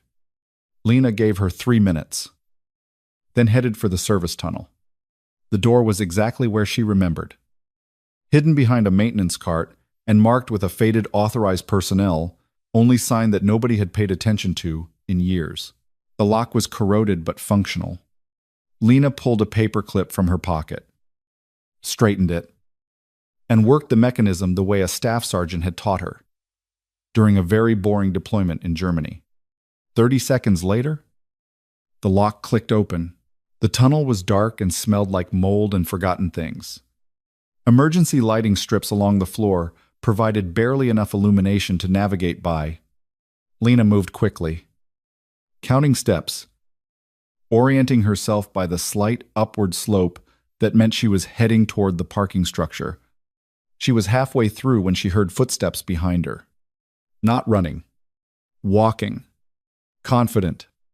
Like whoever it was knew exactly where she'd go, Lena didn't speed up, didn't slow down, just kept moving at the same steady pace while her mind cataloged options. The tunnel was maybe 100 yards long. No side exits, no cover. If it came to a fight, she'd have to make it count. "Ms. Ashford," the voice echoed off concrete walls. "Male? Combe. American accent with a slight southern drawl. I'd appreciate it if you'd stop and talk for a minute. Not interested. I think you will be. I have information about the patient you treated, the one who's missing. That made her pause. She turned, keeping her back to the far wall, and got her first look at the man following her. Mid-40s, average height, wearing a suit that was too nice for basement tunnels. He had the bearing of someone who'd spent time in the military, but the polish of someone who'd left it behind for more lucrative work. Who are you? Name's Connor Blake.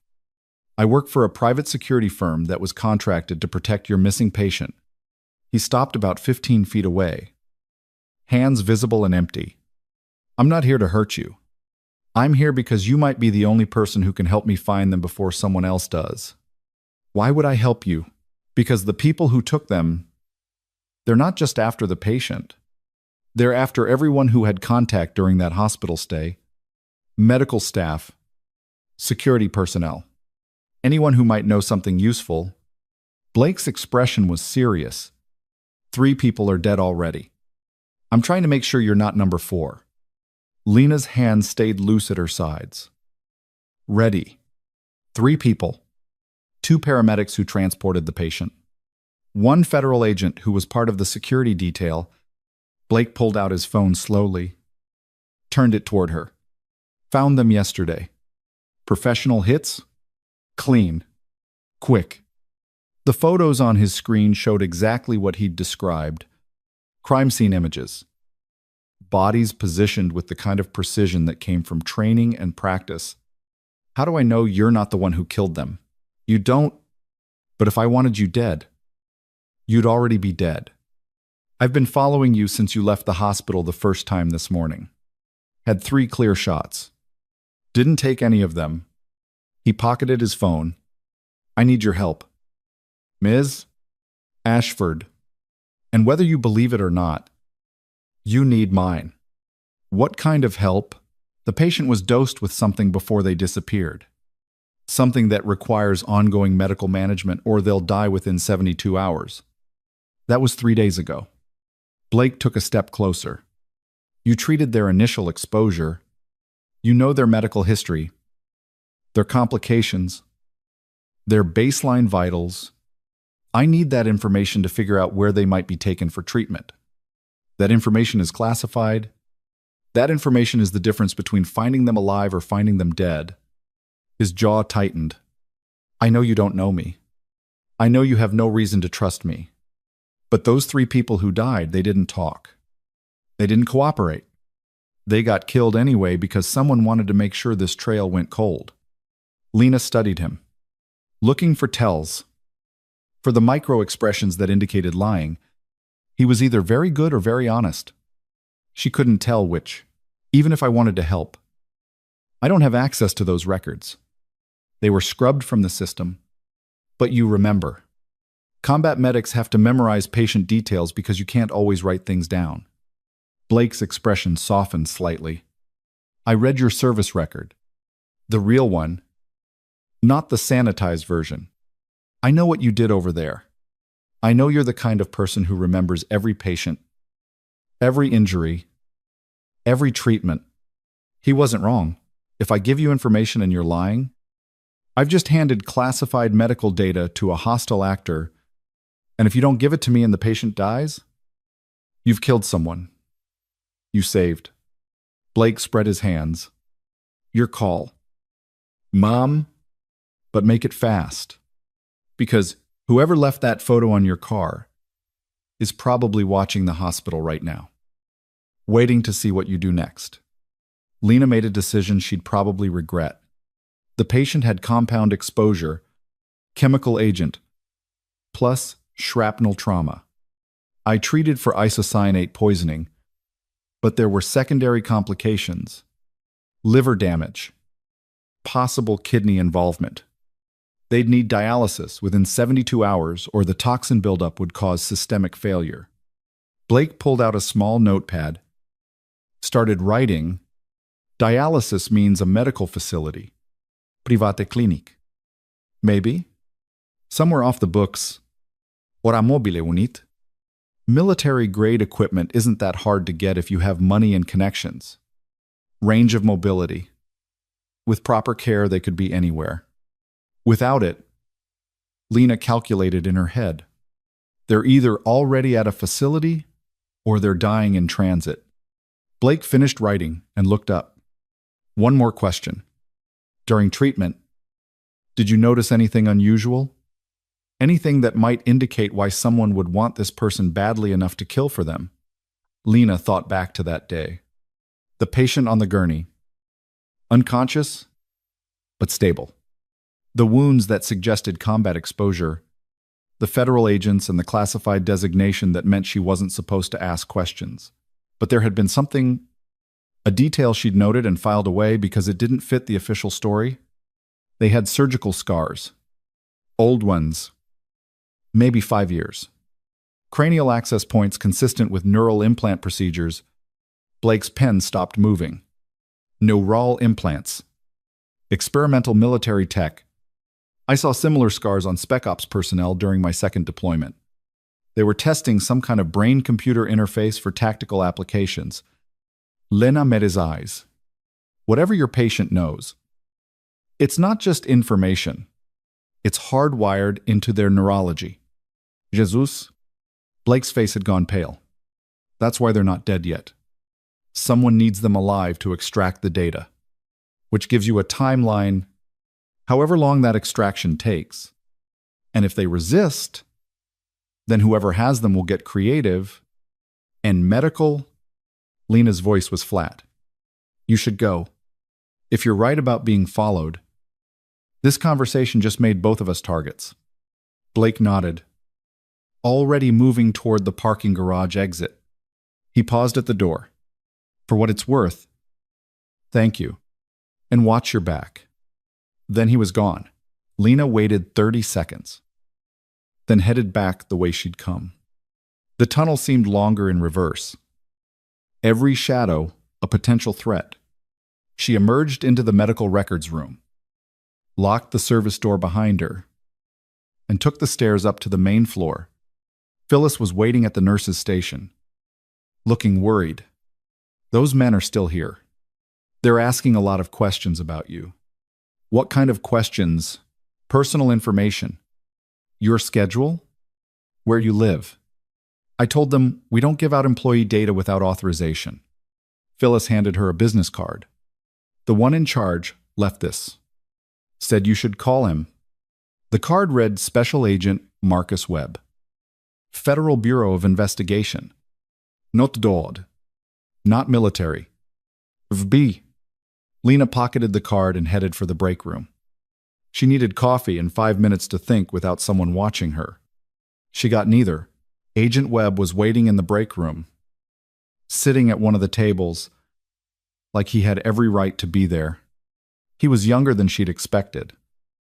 Maybe late 30s. With the kind of neat appearance that came from caring what people thought. Ms. Ashford, we need to talk. I don't talk to federal agents without a lawyer present. Then you're going to have a very uncomfortable conversation because I'm not leaving until I get answers. Webb gestured to the chair across from him. Sit, please. Lena remained standing. Emiona, rest. Not yet.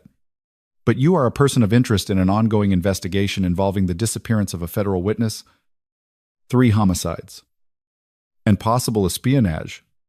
He pulled out a tablet, called up something, turned it toward her. This is you. 4 weeks ago, treating a patient whose identity is classified above my clearance level. Want to tell me what you know about them? No. Ms. Ashford, I treated a patient. They survived. End of story. Everything else is classified and I'm not authorized to discuss it. Webb's expression hardened. 3 people are dead. The patient is missing, and you're the common denominator. So either you start talking or I arrest you as a material witness and we have this conversation in a federal holding cell. On what grounds? Obstruction of justice. Withholding information relevant to a federal investigation. Take your pick. He leaned forward. I know your service record. I know you have clearances that put you in rooms with very dangerous people. I also know that those people have a way of disappearing when it's convenient. So here's what I think. I think you know more than you're saying. And I think you're protecting someone. Think whatever you want. I will. And while I'm thinking, you'll be in custody, unable to warn whoever you're protecting that we're coming for them. Webb stood up. Last chance. Ms. Ashford, cooperate now. Or explain yourself to a federal judge. Lena's phone buzzed. Text from Sarah, armed men in the lobby asking for you. Not police. Not hospital security. Should I call 911? She looked at Webb. How many people did you bring? Just me and my partner. Why? Because there are armed men in the lobby who aren't you. Lena moved toward the door. Stay here. Lock the door. Don't come out until I tell you it's clear. What, no? If there's a threat, then you'll get killed trying to be a hero. I won't. She was already moving. Pulling out her phone. Dialing security. This is Lena Ashford. 4th floor nursing. We have unauthorized armed personnel in the main lobby. Initiate lockdown protocols and call the police. Now. The security guard on the other end started to argue.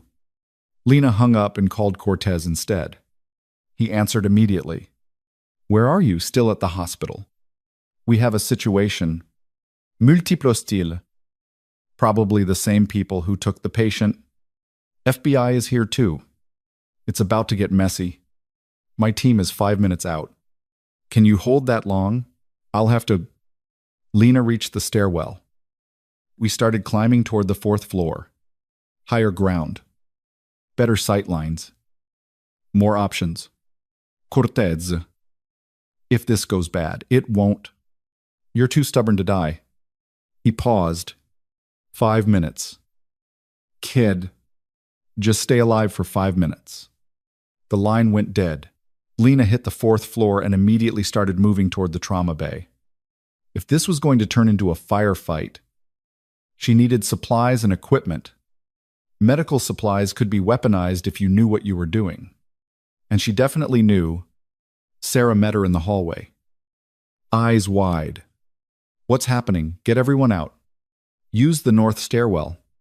Get them to the parking garage and away from the building. But the patients stay... We're not moving critical care cases during an active threat. But anyone who can walk needs to go. Now. Lena grabbed her arm. Sarah, I need you to trust me. Get the staff out. I'll handle this. Sarah nodded and ran. Lena reached the trauma bay and started pulling supplies. Syringes filled with sedatives. Scalpels. Alcohol wipes that could be used to create improvised incendiaries. She was loading a medical bag when Hale appeared. Someone want to tell me why we're in lockdown. Armed hostiles. Probably here for me. You should evacuate with the others. Like hell. Hale grabbed a second bag. Started filling it with supplies. You need backup. I need you alive to take care of patients. After this is over. Then we both better make sure we survive. He met her eyes. I'm not leaving... Lena. So either accept the help or waste time arguing. She accepted the help. They just finished preparing when the first gunshot echoed through the building. Everyone froze. The sound seemed to come from below, maybe the 2nd floor. Then more shots. Rapid fire. The distinctive crack of automatic weapons. Lena's combat instincts took over. Get down. Away from windows. Anyone who can move. Get them into interior rooms. Lock the doors. The staff scattered. Hale stayed with her. His face pale, but determined. What do we do now? We wait. And we hope Cortez's team gets here before whoever's shooting their way up. They didn't have to wait long. The stairwell door burst open and 3 men in tactical gear poured through. weapons raised. They weren't wearing uniforms, weren't displaying any insignia, just black combat gear and the kind of weapons that suggested military training. The lead man scanned the hallway, spotted Lena, and smiled. "There you are. We've been looking all over for you." Lena stepped forward, keeping herself between the gunman and Hale. "Whatever you want, leave the hospital out of it. What we want is very simple. You're going to tell us everything you remember about the patient you treated last month. Medical details. Conversation. Anything that might tell us where they are or who they were working with. I don't know where they are. Then you're going to help us figure it out." The man gestured with his weapon. "Let's go. Nice and easy. Nobody else has to get hurt. And if I refuse, then we start shooting doctors until you change your mind." He aimed his weapon at Hale. Starting with this one, Lena calculated odds. 3 armed men. Maybe more downstairs. Cortez's team still minutes away. No weapons except medical supplies and improvisation. She made her choice. "Okay, I'll go with you. Just leave the hospital alone." "Lena." "No," Hale started. "Shut up." She didn't look at him. "I'm going. That's final." The lead man lowered his weapon slightly. Smart choice. "Let's." The window behind him exploded inward. Everything happened at once. Tactical rope dropped from above. Black-clad figures rappelled down. Moving with military precision, flashbangs detonated, turning the hallway into chaos and noise and blinding light. Lena grabbed Hale and pulled him down, covering his head as gunfire erupted around them. The tactical team, Cortez's people, had to be moved through the space like a surgical strike, taking down the hostiles with controlled bursts. It was over in 15 seconds. The lead hostile was on the ground, zip-tied and bleeding from a shoulder wound. His 2 companions were unconscious. Secured by Cortez's team, one of the tactical operators approached Lena, helped her to her feet. "Mom, Major Cortez sends his regards.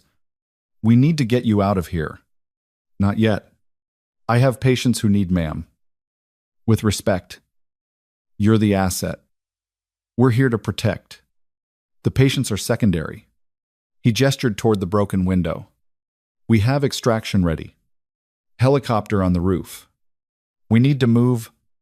Lena looked at Hale, who was staring at the scene like he'd stumbled into a war zone, which, technically, let's go, he said quietly. "I'll handle things here." "Hale, go, before more of them show up." He managed something close to a smile. "And Lena, whatever happens next, thank you. For everything." She nodded once and let the tactical team lead her away. The helicopter was a civilian model, painted to look like a medical transport, rotor already spinning. Cortez was waiting inside, looking grim. "You okay?" "Define okay."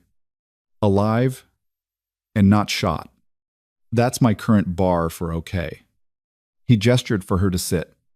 "We're taking you to a secure location, federal safe house. Military-grade security. You'll stay there until we sort out who's hunting you and why." The helicopter lifted off.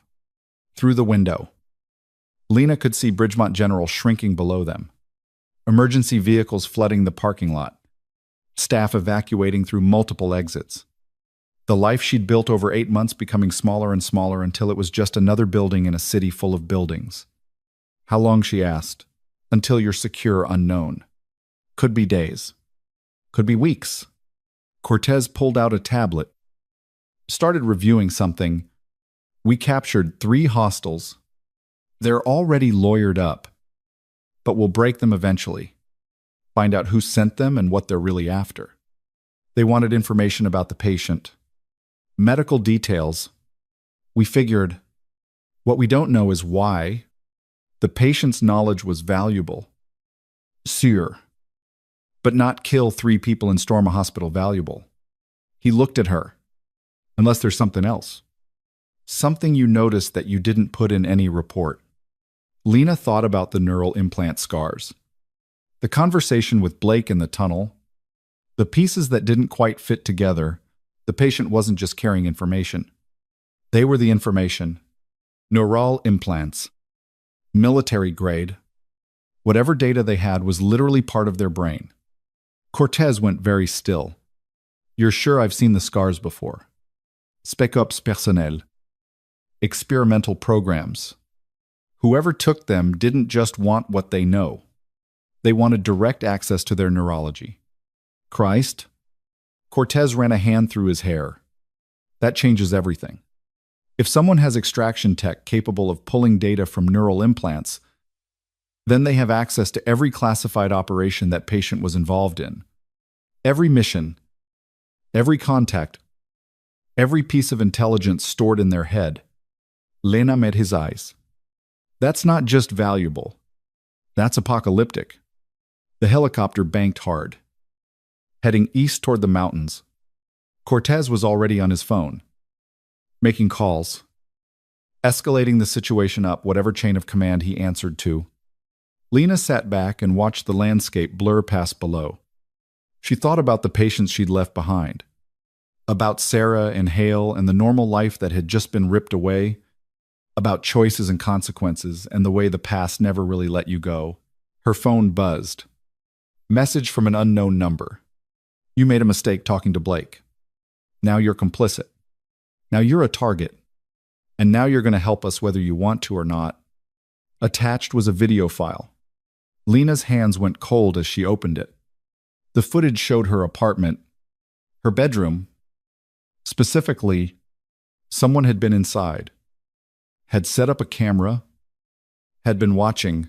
The video continued, showed her coming home after shifts, showed her sleeping, showed her going about her life, completely unaware that she was being surveilled. Then the camera angle changed, showed her landlord's daughter, a 12-year-old kid who lived in the unit below, walking up the stairs to knock on Lena's door. The video froze on the girl's face. New message: cooperate, or she disappears.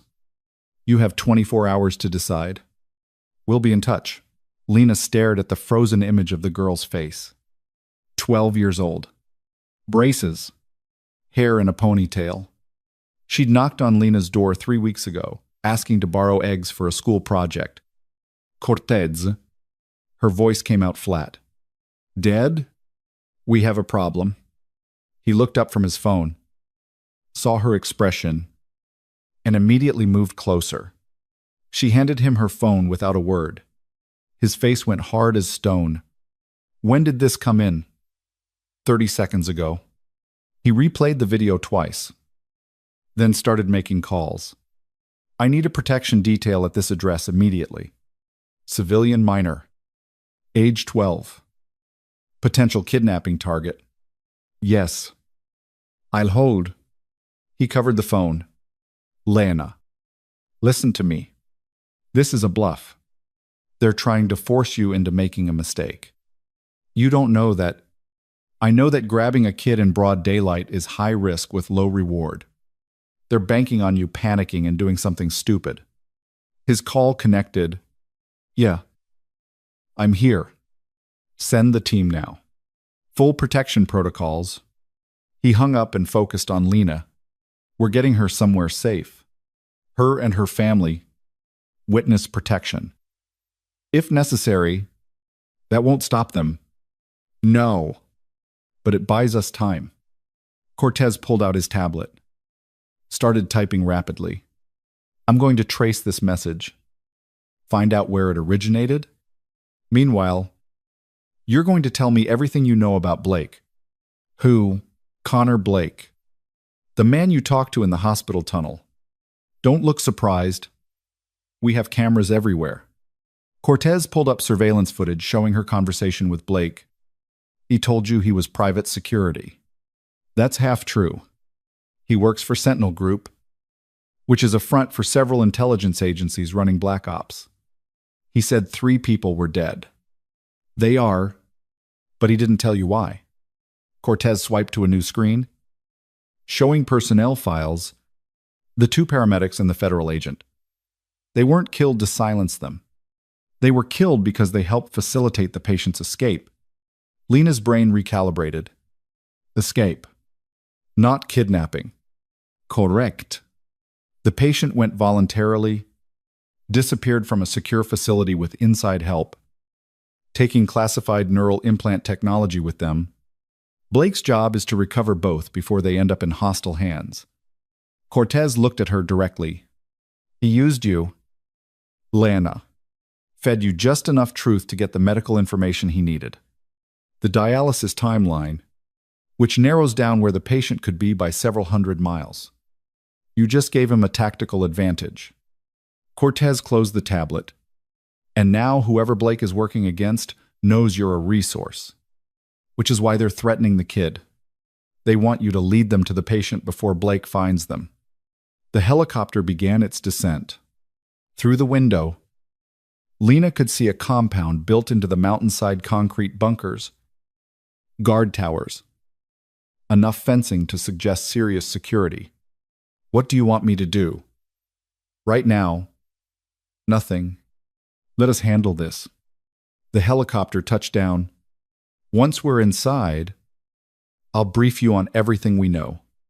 Then we figure out how to use you as bait without getting you killed. The safe house was exactly what it sounded like: reinforced walls, monitored entry points, communications equipment that probably cost more than Lena's annual salary. Cortez led her through security checkpoints and biometric scanners into a conference room where 3 other people were waiting. Agent Webb was one of them. He looked pissed. You want to tell me why I just watched armed combatants shoot up a civilian hospital? Because someone wants Ms. Ashford badly enough to risk a federal response? Cortez gestured to the others. Lena, this is Director Sarah Voss from the Defense Intelligence Agency, and Colonel Raymond Park, Army Intelligence. They're read in on the patient's situation. Director Voss was a woman in her 50s with gray hair and the kind of face that gave away nothing. Ms. Ashford, your service record is impressive. Your current situation is a mess. Glad we agree on something. The patient you treated, designation Sierra 7, was part of an experimental program testing neural interface technology for intelligence gathering. The implants allow direct data recording and retrieval from mission operations. Voss pulled up a holographic display showing brain scans with highlighted regions. Sierra 7 participated in 43 classified operations over 6 years. Everything they saw, I heard, and experienced is stored in those implants, which makes them a walking archive. Lena said. Correct. An archive that several hostile actors would pay billions to access. Colonel Park took over. 3 weeks ago, Sierra 7 disappeared from our secure facility. We initially believed it was an extraction by foreign intelligence. Now we know it was voluntary defection. Webb jumped in. My investigation turned up financial transfers. Someone paid Sierra 7 $20 million to disappear with that tech intact. We don't know who. We don't know why. But we know they're being hunted by at least 3 separate parties. Blake's group.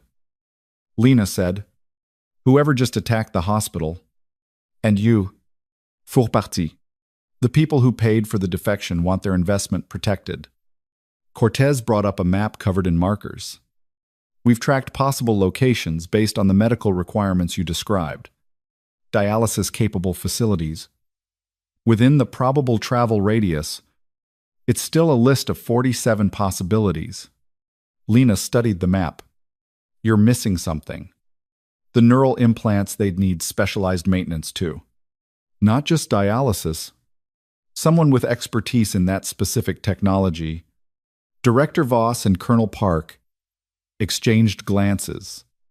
There are only 6 people in the country qualified to service those implants. Voss said slowly, 5 are under our direct supervision. The 6th. She stopped. Is Dr. Marcus Hale's former research partner, Colonel Park, finished. Dr. Vivian Cross. She helped develop the implant technology 10 years ago, then left the program over ethical concerns. Dropped off the grid about 8 months ago.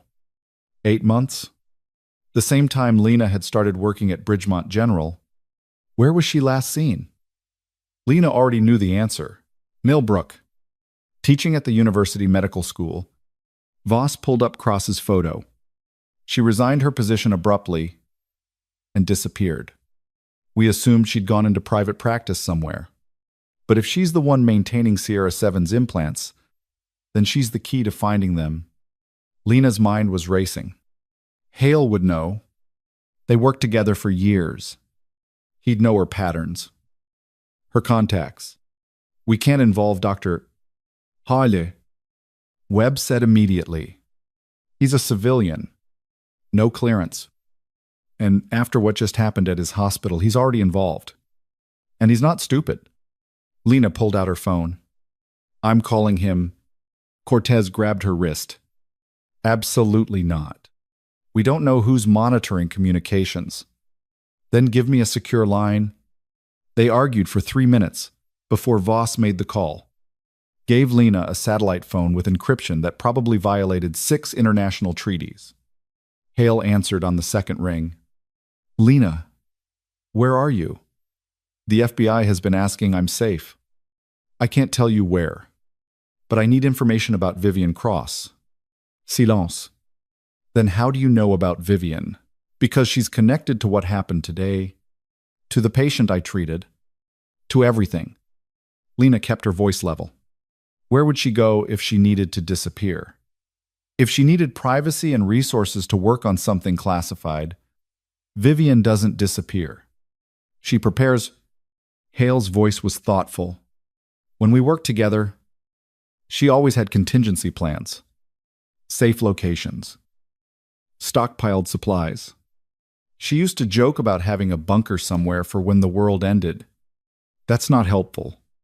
Wait. She owned property, rural land somewhere outside the city. She bought it years ago as an investment but never developed it. Said she liked having a place where nobody could find her. A pause. I can pull up the records. Give me 10 minutes.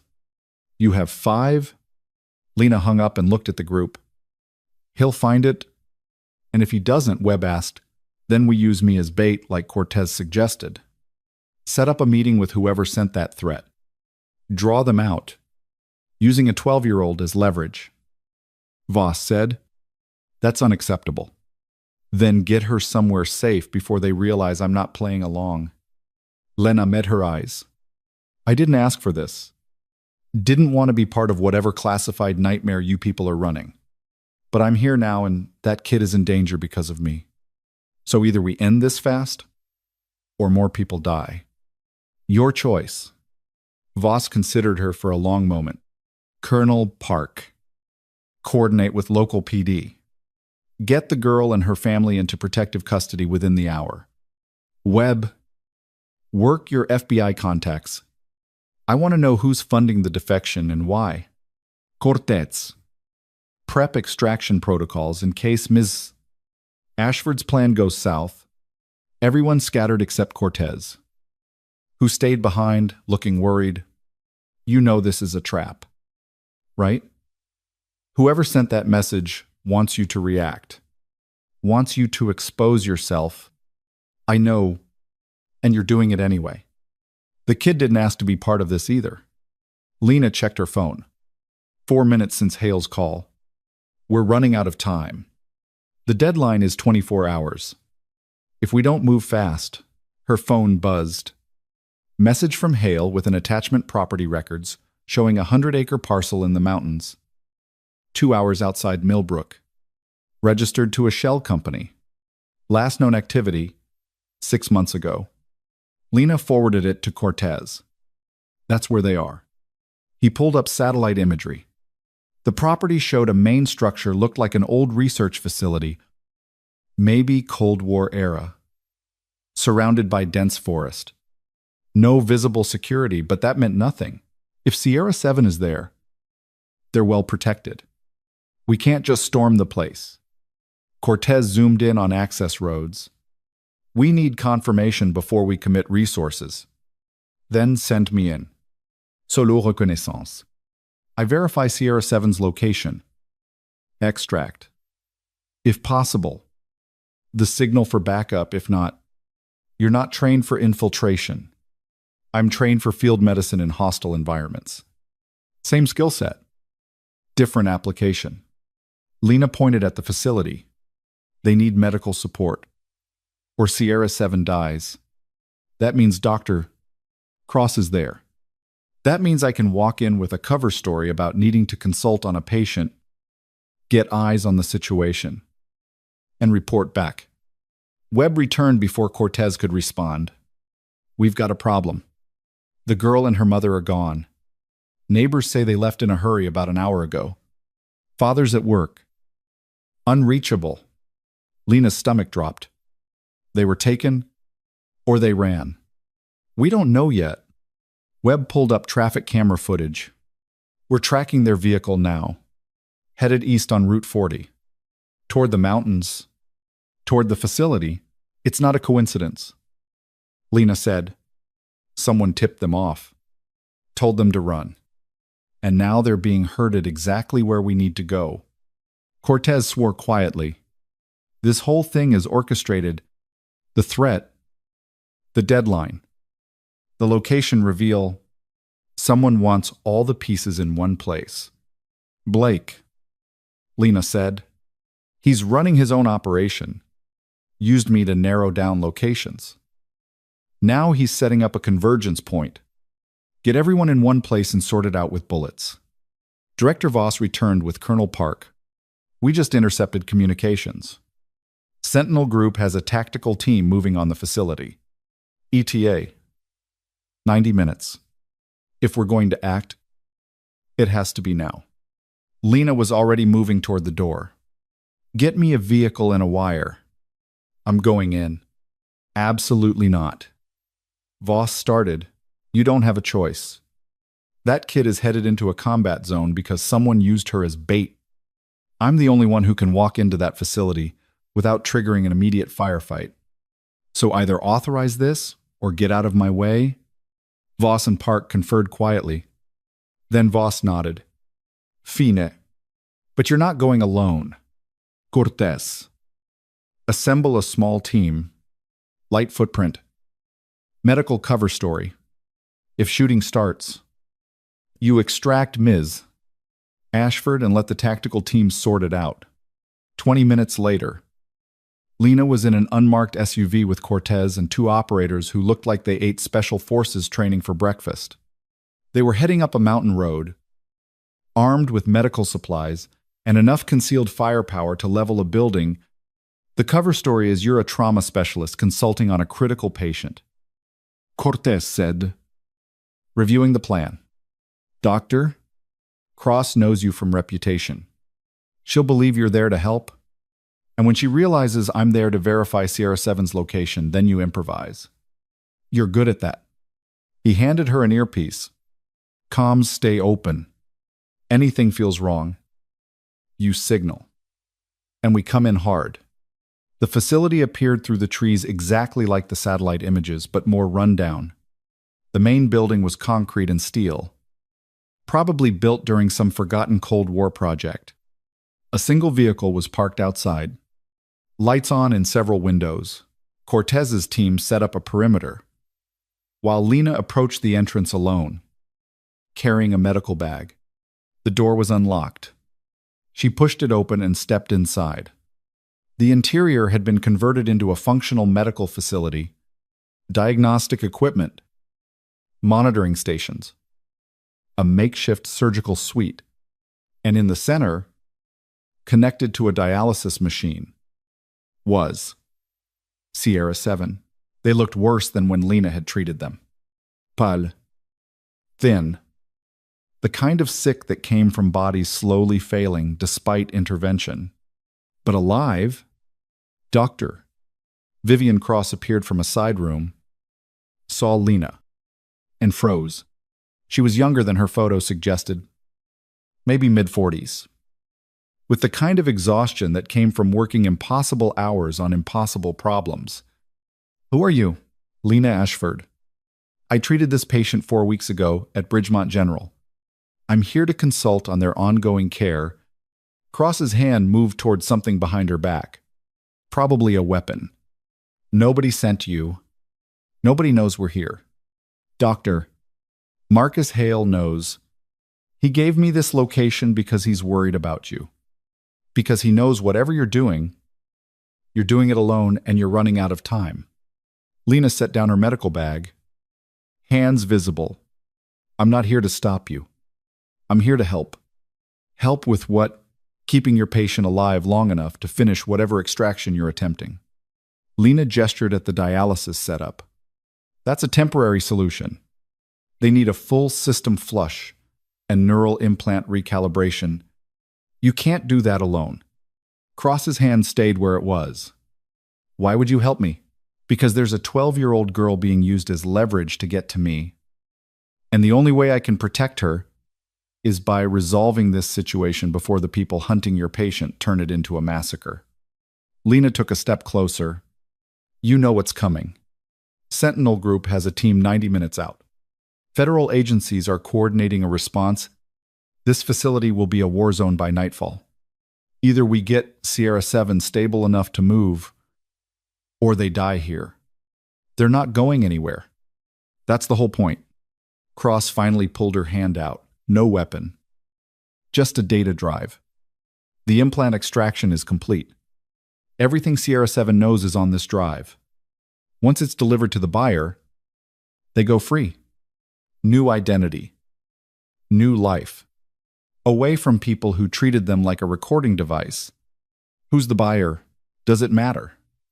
Someone willing to pay enough that Sierra 7 can disappear forever? Cross moved to check the patient's vitals. The extraction process damaged their neural tissue. They need specialized care, or they'll have permanent cognitive impairment. But I can't provide that here. I don't have the equipment. Lena approached the patient. Started her own assessment. Vitals were weak but stable. Neurological responses diminished.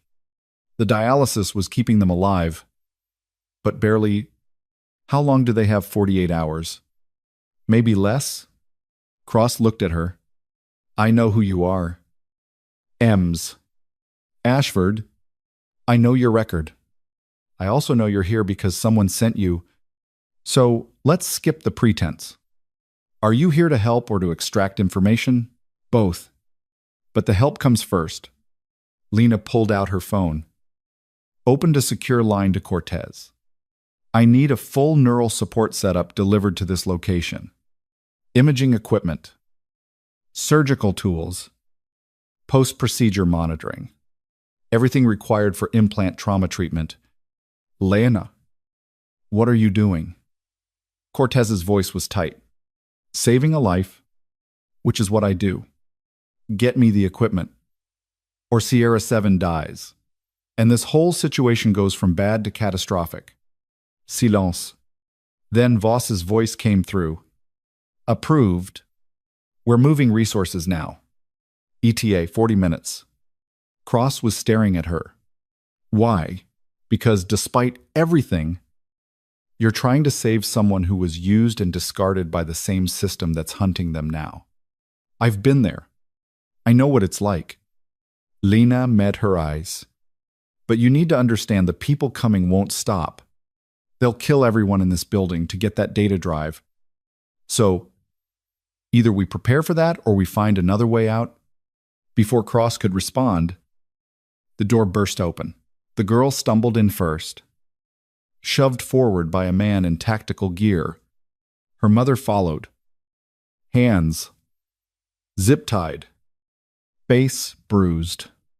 Behind them came Connor Blake, looking like he'd been through a firefight. Well, this is convenient. Blake's weapon was drawn, but not aimed at anyone specific. "Everyone I need in one room." Lena's hand moved toward her medical bag, where she'd hidden a weapon. Blake caught the motion. "Don't. I'm not here to hurt anyone. I'm here to end this cleanly." He looked at Cross.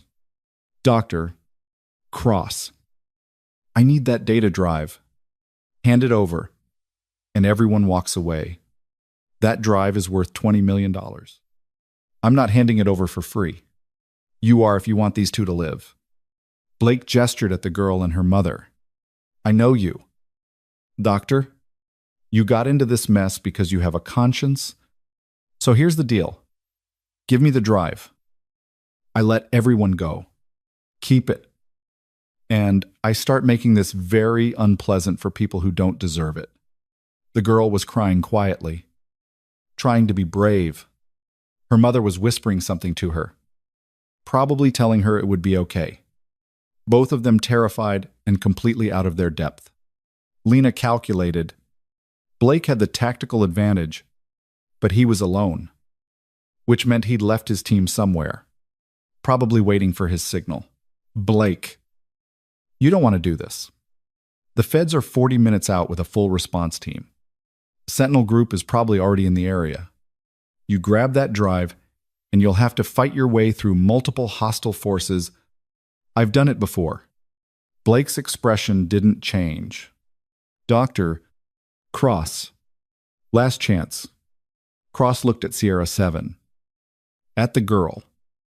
At the data drive in her hand. She was running the same calculations Lena was running, weighing values. Probabilities.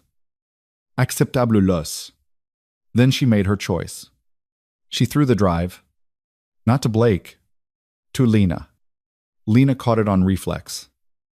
Understanding immediately what Cross had done, she'd just made Lena the target. Made her the person everyone in this room needed. Blake's weapon swung toward her. Don't move. You're not going to shoot me. You need me alive because I'm the only one who knows Sierra 7's complete medical history. Without that, the data on this drive is incomplete. Lena's voice was steady. So here's my counteroffer. I keep the drive. You let the girl and her mother go. We all wait for the federal response and sort this out through proper channels. That's not happening. Then shoot me and lose everything.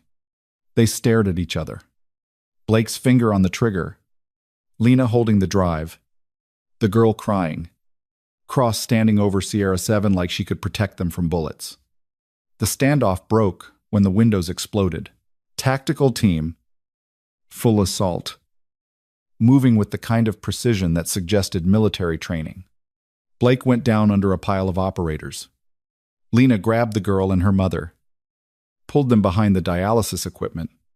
Cross threw herself over Sierra 7.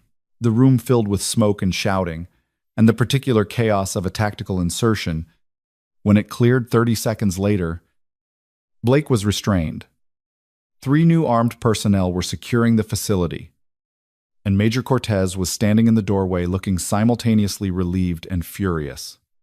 Next time you decide to play hostage negotiator, maybe give me more than 30 seconds warning. Lena was checking the girl for injuries. No visible wounds. Just shock and fear. Her mother was the same. They're okay. Great.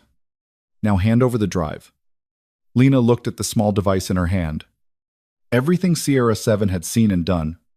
43 classified operations. Billions of dollars worth of intelligence. She walked over to Sierra 7, who was conscious now, watching everything with exhausted eyes. Is this what you want? To have everything you know sold to the highest bidder? Sierra 7's voice was barely a whisper. I want to stop being a weapon. That's all I ever wanted. Then help me end this differently. Lena held up the drive. What if instead of selling this, we expose it? Make it public. Every classified operation. Every illegal action. Everything they made you part of. No more secrets. No more leverage. Director Voss's voice came through the comms. Ms. Ashford. Do not even think about. Lena pulled out the earpiece and crushed it under her heel. Cross was staring at her. You realize what you're suggesting. The fallout would be massive. Careers destroyed. Agencies dismantled. People would go to prison. Good? Maybe they should have thought about that before they turned a human being into a surveillance device. Lena looked at Cortez. You have a choice. Let me walk out of here with this drive and trust that I'll do the right thing. Or take it by force and prove that everything Sierra 7 believed about the system is true. Cortez's hand moved toward his sidearm, then stopped. Lena, don't make me. I'm not making you do anything. I'm giving you a choice. Same choice. Everyone in this room has. Do we keep protecting a broken system, or do we break it open and build something better? The silence stretched. Operators looked at each other. Cross-watched. Sierra 7 waited. The girl and her mother huddled together, confused and scared. Finally, Cortez lowered his hand. You've got 24 hours. After that, I can't protect you. I don't need protection. I need a journalist with enough integrity to publish this without editorializing. Lena pocketed the drive. And I need you to get this girl and her mother somewhere safe. Somewhere nobody will ever find them. That I can do. Lena turned to Cross. Sierra 7 needs that neural support equipment. Not for extraction. For recovery, can you do that? If I have the resources, yes, you'll have them. Lena looked at Sierra 7. You're going to testify. Tell everything. On record. Public testimony. It's the only way this ends without you looking over your shoulder for the rest of your life. They'll never allow it. They don't get a choice anymore. Lena headed for the door. Paused. Oh. And Blake. Whatever Sentinel group is paying you, it's not worth it. Find a new line of work. Blake, still restrained on the floor, actually laughed. You're signing your own death warrant. Probably, but at least it'll be for something that matters. She walked out into the fading daylight. The federal response team was arriving vehicles, helicopters. Enough firepower to level the facility. Lena walked past all of them, heading for the tree line. Her phone buzzed. Message from an unknown number. I know what you're planning. It won't work. The people you're threatening have too much power, too much reach. You'll be dead before you can expose anything. Lena typed back. Then they better move fast. Because I've already sent copies to 3 different journalists and a congressional oversight committee. The story goes live in 12 hours, whether I'm alive or not. She hadn't actually done that yet. But she would. The response came immediately. You're bluffing. Try me. No response.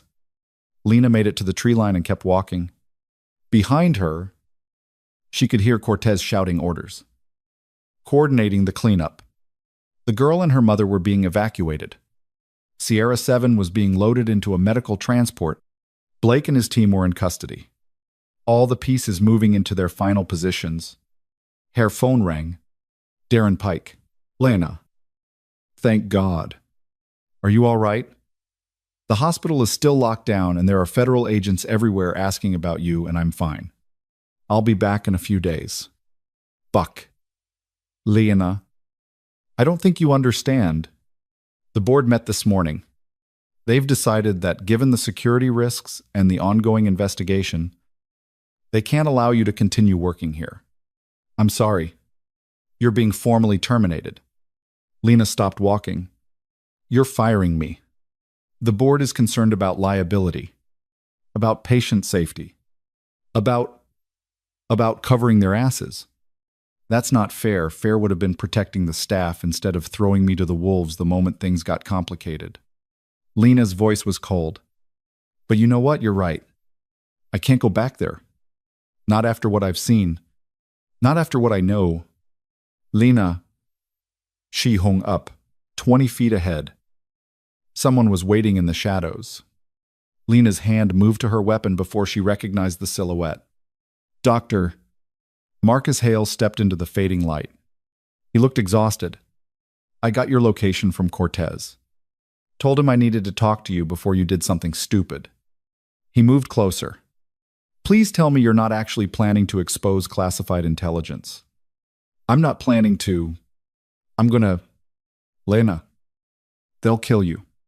People with that much to lose don't hesitate. Then I'll die knowing I did the right thing. She met his eyes. You taught me something over these past few weeks. You showed me that sometimes the system is broken and the only way to fix it is to break it harder. That's what I'm doing. Hale was quiet for a long moment. Then he pulled out a flash drive. Then take this too. My research with Vivian Cross, the early trials of the neural implant program, the patients who died during testing, the ethical violations that were covered up. If you're burning it all down, burn it completely.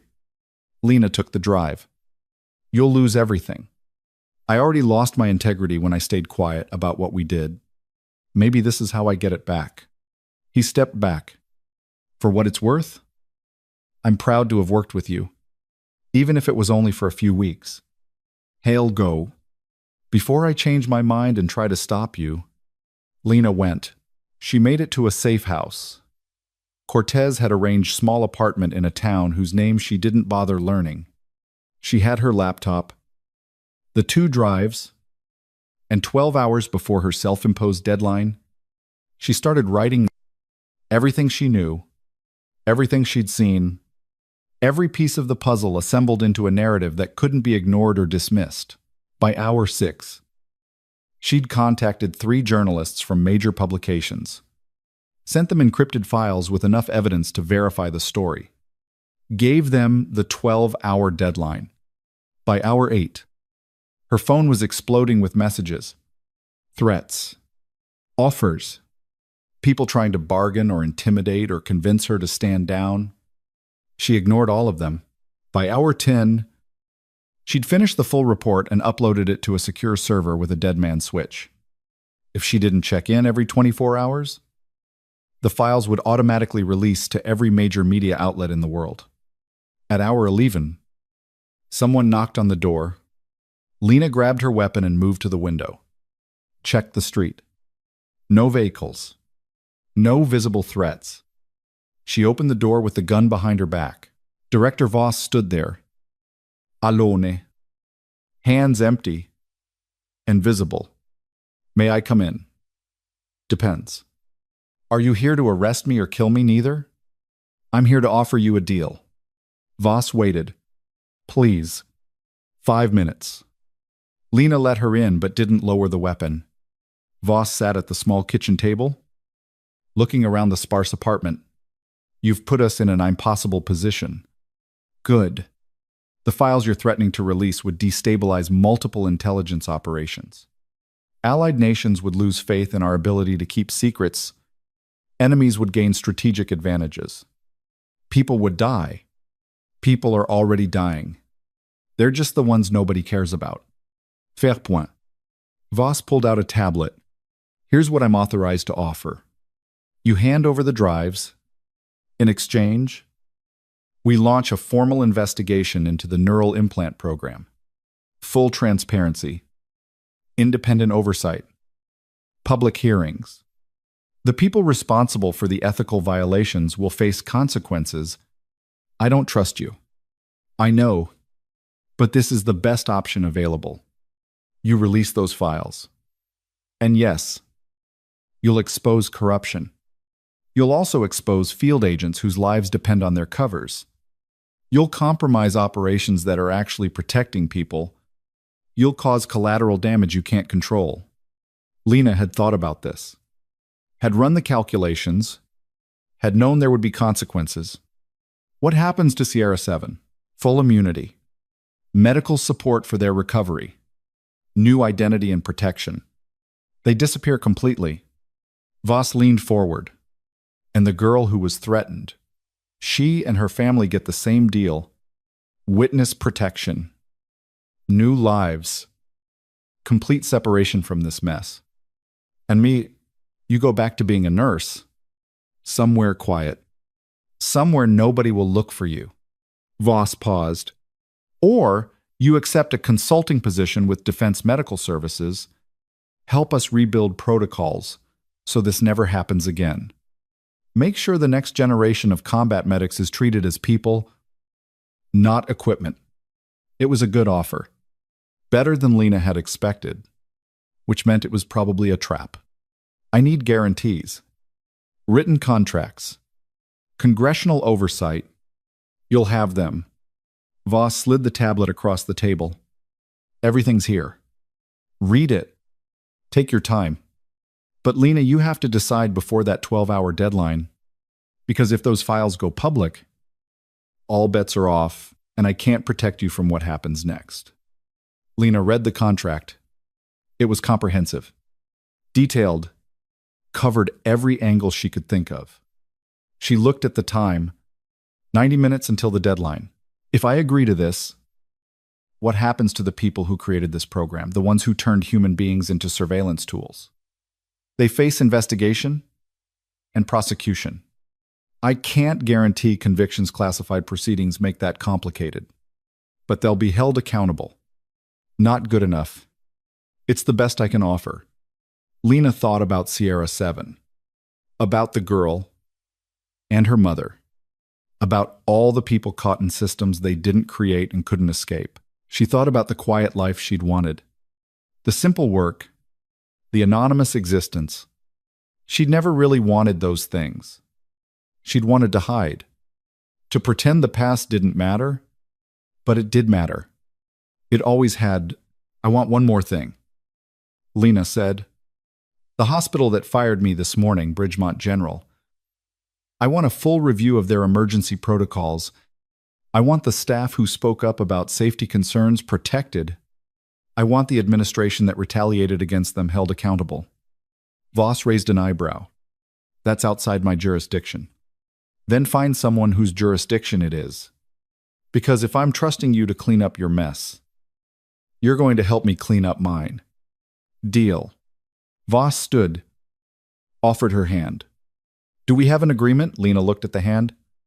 At the contract, at the drives containing enough secrets to burn down an empire. She made her choice, but before she could shake Voss's hand, her laptop started beeping. The dead man switch. Someone was trying to access the secure server where she'd stored the files. Lena pulled up the security logs. The access attempt was coming from inside the apartment. From the tablet Voss had just handed her. You've got 5 seconds to explain what the hell is happening. Lena said, weapon coming up. Voss didn't move. We needed confirmation that you actually uploaded the files, that you weren't bluffing. The tablet has tracking malware. Once you accessed the server to check, it gave us the location. So this whole deal is real. But we also needed leverage. Now we have it. Voss's expression was regretful. I'm sorry. Lena, but we can't let those files go public. Not even with your dead man switch. So here's what's actually going to happen. You're going to give us access to that server. We're going to delete everything. And then you're going to disappear into protective custody until this blows over. And if I refuse, then the team outside comes in and takes you into custody anyway. But a lot more violently. Voss gestured toward the window. They've had the building surrounded since I arrived. You're not walking away from this. Lena, your only choice is whether you cooperate or resist. Lena moved to the window. She could see them now, tactical positions. Sniper angles. Enough firepower to level the building. She'd been played? Again, you know what the difference is between you and me? Lena said quietly. Hands raised. I actually meant what I said. Every word. I know. That's why you're dangerous. Voss pulled out a phone. Team 1. Subject is cooperating. Moving to phase 2. The door burst open. The door burst open. But it wasn't a tactical team. It was Sarah Kim, holding a camera phone, live streaming. Don't move, Sarah said, her voice shaking but her hands steady. This is being broadcast to 40,000 people right now. Every news outlet I could think of. Every social media platform. Whatever you're about to do, the whole world is watching. Voss froze, her hand still on her phone. Her team still positioned outside, but the calculation had changed completely. Ms. Gim, you're interfering with a federal operation. I'm documenting one. Sarah kept the camera pointed at Voss. Lena called me 3 hours ago. Told me everything. Sent me copies of the files. I've been sitting in a cafe down the street waiting for exactly this moment. She looked at Lena. You were right. They were never going to let you walk away. Lena felt something loosen in her chest. Not quite hope. Something more solid than that. How many viewers, she asked. Sarah checked. 62,000 now. Growing fast. Someone tagged CNN. Voss's face had gone completely blank. Professional mask slipping back into place. This doesn't change anything. Those files contain classified information. Broadcasting them is a federal crime. Then arrest me on camera. Explain to those 60,000 people why protecting corruption is more important than exposing it. Sarah's voice was getting stronger. Or better yet, explain why you're threatening a decorated combat veteran who saved lives while your agencies were busy turning people into surveillance equipment. You have no idea what you're dealing with. I know exactly what I'm dealing with. I've watched Lena save patients that doctors gave up on. I've seen her catch mistakes that would have killed people. I've seen her do impossible things with zero recognition because she didn't want attention. Sarah moved closer to Voss. And then I watched you people show up and try to destroy her for doing the right thing. So yeah, I know exactly what I'm dealing with. Lena's phone started buzzing. Messages flooding in. News outlets requesting interviews. Lawyers offering representation. People she'd never met sending support. The live stream was working. Voss pulled out her phone, had a terse conversation with someone, then turned back to Lena. You've made a serious mistake. Both of you. Probably. Lena picked up the tablet Voss had given her, held it up to Sarah's camera. But before your team breaks down that door, everyone watching should know what's on this device. Malware designed to track and delete evidence. Evidence of illegal human experimentation. Evidence that would hold powerful people accountable. She dropped the tablet, crushed it under her heel. Lena Voss started forward. Don't. Lena's weapon came up. Not pointed at Voss. Just visible. A reminder. I'm done being threatened. Done being manipulated. Done playing nice with people who think power means they don't have to answer for their actions. You're going to get yourself killed. Maybe, but at least I'll die standing up instead of kneeling down. Lena looked directly at Sarah's camera. My name is Lena Ashford. I'm a former combat medic and current registered nurse. For the past 8 months, I've worked at Bridgemont General Hospital in Millbrook, where I was repeatedly dismissed, undermined, and eventually fired for speaking up about patient safety. 4 weeks ago, I treated a classified patient who'd been subjected to illegal neural experimentation by U.S. military intelligence. That patient is now missing. 3 people who helped them are dead, and the agencies responsible are trying to silence everyone who knows the truth. Sarah kept filming. The files I've uploaded contain documentation of these programs, patient records, financial transactions, communications between officials who authorize torture disguised as research. Lena's voice was steady. I'm releasing everything because someone has to. Because staying quiet makes you complicit. Because the people who did this are counting on everyone being too afraid to act. Voss's phone was ringing constantly now. She ignored it. If you do this, you're not a hero. You're just another idealist who doesn't understand how the world actually works. I understand perfectly. The world works because people with power protect each other while everyone else suffers the consequences. Lena lowered her weapon. I'm changing that equation. You're one person. So was the person who leaked the Pentagon Papers. So was every whistleblower who ever stood up to institutional corruption. Lena looked at Sarah. How many viewers now? 200,000. CNN just went live with it. So did 3 other networks. Voss closed her eyes briefly. When she opened them, something had shifted. You win. The files stay public. The investigation happens. Sierra 7 gets immunity and protection. She looked at Lena directly. But you understand what you've just done, the enemies you've made, your life will never be normal again. It was never going to be normal. I just stopped pretending it could be. Voss walked to the door. Paused. For what it's worth, I hope you survive what comes next. The world could use more people like you, even if you are a pain in the ass. Then, she was gone. The tactical team outside dispersed. Vehicles pulling away. The immediate threat evaporating like morning fog. Sarah stopped recording. Holy shit.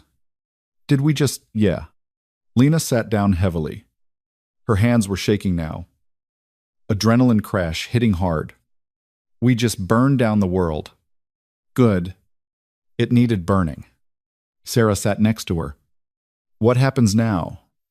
Now we wait for the fallout. And hope we survive it. The fallout came fast. Within 6 hours, every major news outlet was covering the story. Congressional committees announced investigations. The Defense Department issued carefully worded denials. Intelligence agencies scrambled to contain the damage.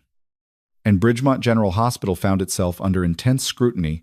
Patient advocacy groups demanded investigations into the administration's retaliation against staff who'd raised safety concerns.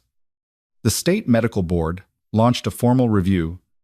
Former employees started coming forward with their own stories of being silenced or punished for speaking up. Darren Pike resigned 3 days later. Janet Reeves followed 2 days after that. Dr. Marcus Hale called Lena on day 5. It's chaos here. Half the board resigned. The other half is trying to implement reforms fast enough to avoid lawsuits. He paused. They want you to come back. Director of Emergency Medical Services. The full authority to rebuild the department however you see fit. I don't want to come back. I figured, but they asked me to try. Hale sounded tired. For what it's worth, you were right. About everything. The system was broken. We were protecting it instead of fixing it. And it took you burning it down for us to see that. What about you? Are you staying? Someone has to teach the next generation to do better than we did. Might as well be me. He laughed quietly. Besides, I've gotten used to having my mistakes corrected by people who actually know what they're doing. It's humbling. In a good way. They talked for another 10 minutes before Hale had to go. After he hung up, Lena sat in the safe house and tried to figure out what came next. The answer arrived 2 weeks later in the form of Major Cortez, who showed up at her door with coffee. And a proposition. Defense Medical Services wants to hire you, not as a consultant, as the director of a new program training combat medics on ethical protocols and patient advocacy. He handed her the coffee. Full salary, full benefits, and enough authority to make sure what happened to Sierra 7 never happens to anyone else. Why would they hire someone who just exposed their corruption? Because you proved you can't be bought or intimidated. And because right now, they need people who actually give a damn about doing the right thing. Cortez sat down. Look, I know you're tired. I know you want to disappear and pretend none of this happened. But Lena, you're good at this. Not just the medicine, the standing up to power, the refusing to accept broken systems. That's rare. That matters. I'll think about it. Fair enough. He pulled out an envelope. This is from Sierra 7. They asked me to give it to you once they were settled in their new life. Lena opened it. Inside was a handwritten note. Ms. Ashford, you saved my life twice. Once in that hospital, once when you refused to let them bury the truth. I don't know how to thank you for that. Don't know if thanks are even adequate. But I want you to know I'm free now. Really free. Not running. not hiding, just living. And that's because of you. Whatever you do next, I hope you find the same freedom. You deserve it. Jay. Lena folded the note carefully and put it in her pocket. 3 weeks after the story broke, she received a summons to testify before a congressional oversight committee. She went, despite her lawyer's advice, and spent 6 hours answering questions about the neural implant program, the classified patient, and the systemic failures that had enabled the whole mess. The hearing was broadcast live. Millions watched. At one point, a senator asked her why she'd risked everything to expose the program. Lena thought about all the easy answers. About duty and honor and doing the right thing, about protecting the vulnerable and holding the powerful accountable. Instead, she said, because I was tired of being quiet, tired of watching people in positions of authority treat human beings like equipment, tired of a system that punishes honesty and rewards compliance. She looked directly at the camera. Someone had to stand up. It happened to be me, but it could have been anyone, should have been everyone. The hearing room went silent. Then someone in the gallery started clapping. Then another, then more, until the room was full of applause, and the committee chair was banging his gavel trying to restore order. Lena sat there, hands folded, and let it wash over her. After the hearing, she walked out of the Capitol building into bright afternoon sun. Reporters swarmed, shouting questions. She ignored them and kept walking until she found a quiet bench in a nearby park. Sarah found her there 20 minutes later. Hey, you okay? I don't know yet. That's fair. Sarah sat down. For what it's worth, you were amazing in there.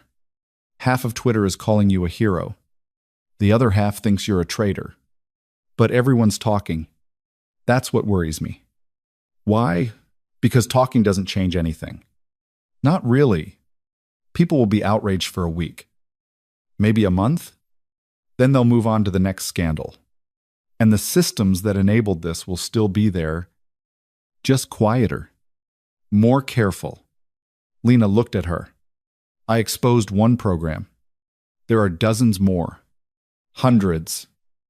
Probably all running right now while we sit here congratulating ourselves on accountability. So what do?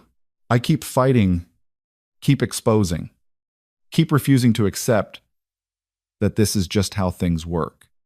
Lena stood up. Cortez offered me a job, training combat medics, building ethical protocols, making sure the next generation knows they don't have to choose between their conscience and their career. Are you taking it? I think so. It's not perfect. It's probably not enough. But it's something. She started walking. What about you? Going back to Bridgemont? Hell no. I quit 3 days ago. Sarah grinned. Turns out there are a lot of hospitals that want to hire the nurse who exposed a federal conspiracy on livestream. I've got 5 job offers. All of them better than what I was making. Good. You deserve it. They walked in comfortable silence for a while. 2 women who'd accidentally become part of something bigger than themselves and were still figuring out what that meant. Sarah's phone buzzed. She checked it, smiled. The girl, the one who was threatened. Her family's in witness protection, but she sent a message through her lawyer. Says thank you. Says she wants to be a nurse when she grows up. Like you. Lena felt something catch in her throat. Tell her to pick a quieter specialty. Pediatrics. Maybe. Something that doesn't involve federal conspiracies. I'll tell her. You said to do whatever matters most. Even if it's hard. Sarah looked at her. That's what you'd actually say. Right, yeah. That's what I'd say. A month later, Lena started her new position at Defense Medical Services. Her first act was to implement mandatory ethics training for all combat medics.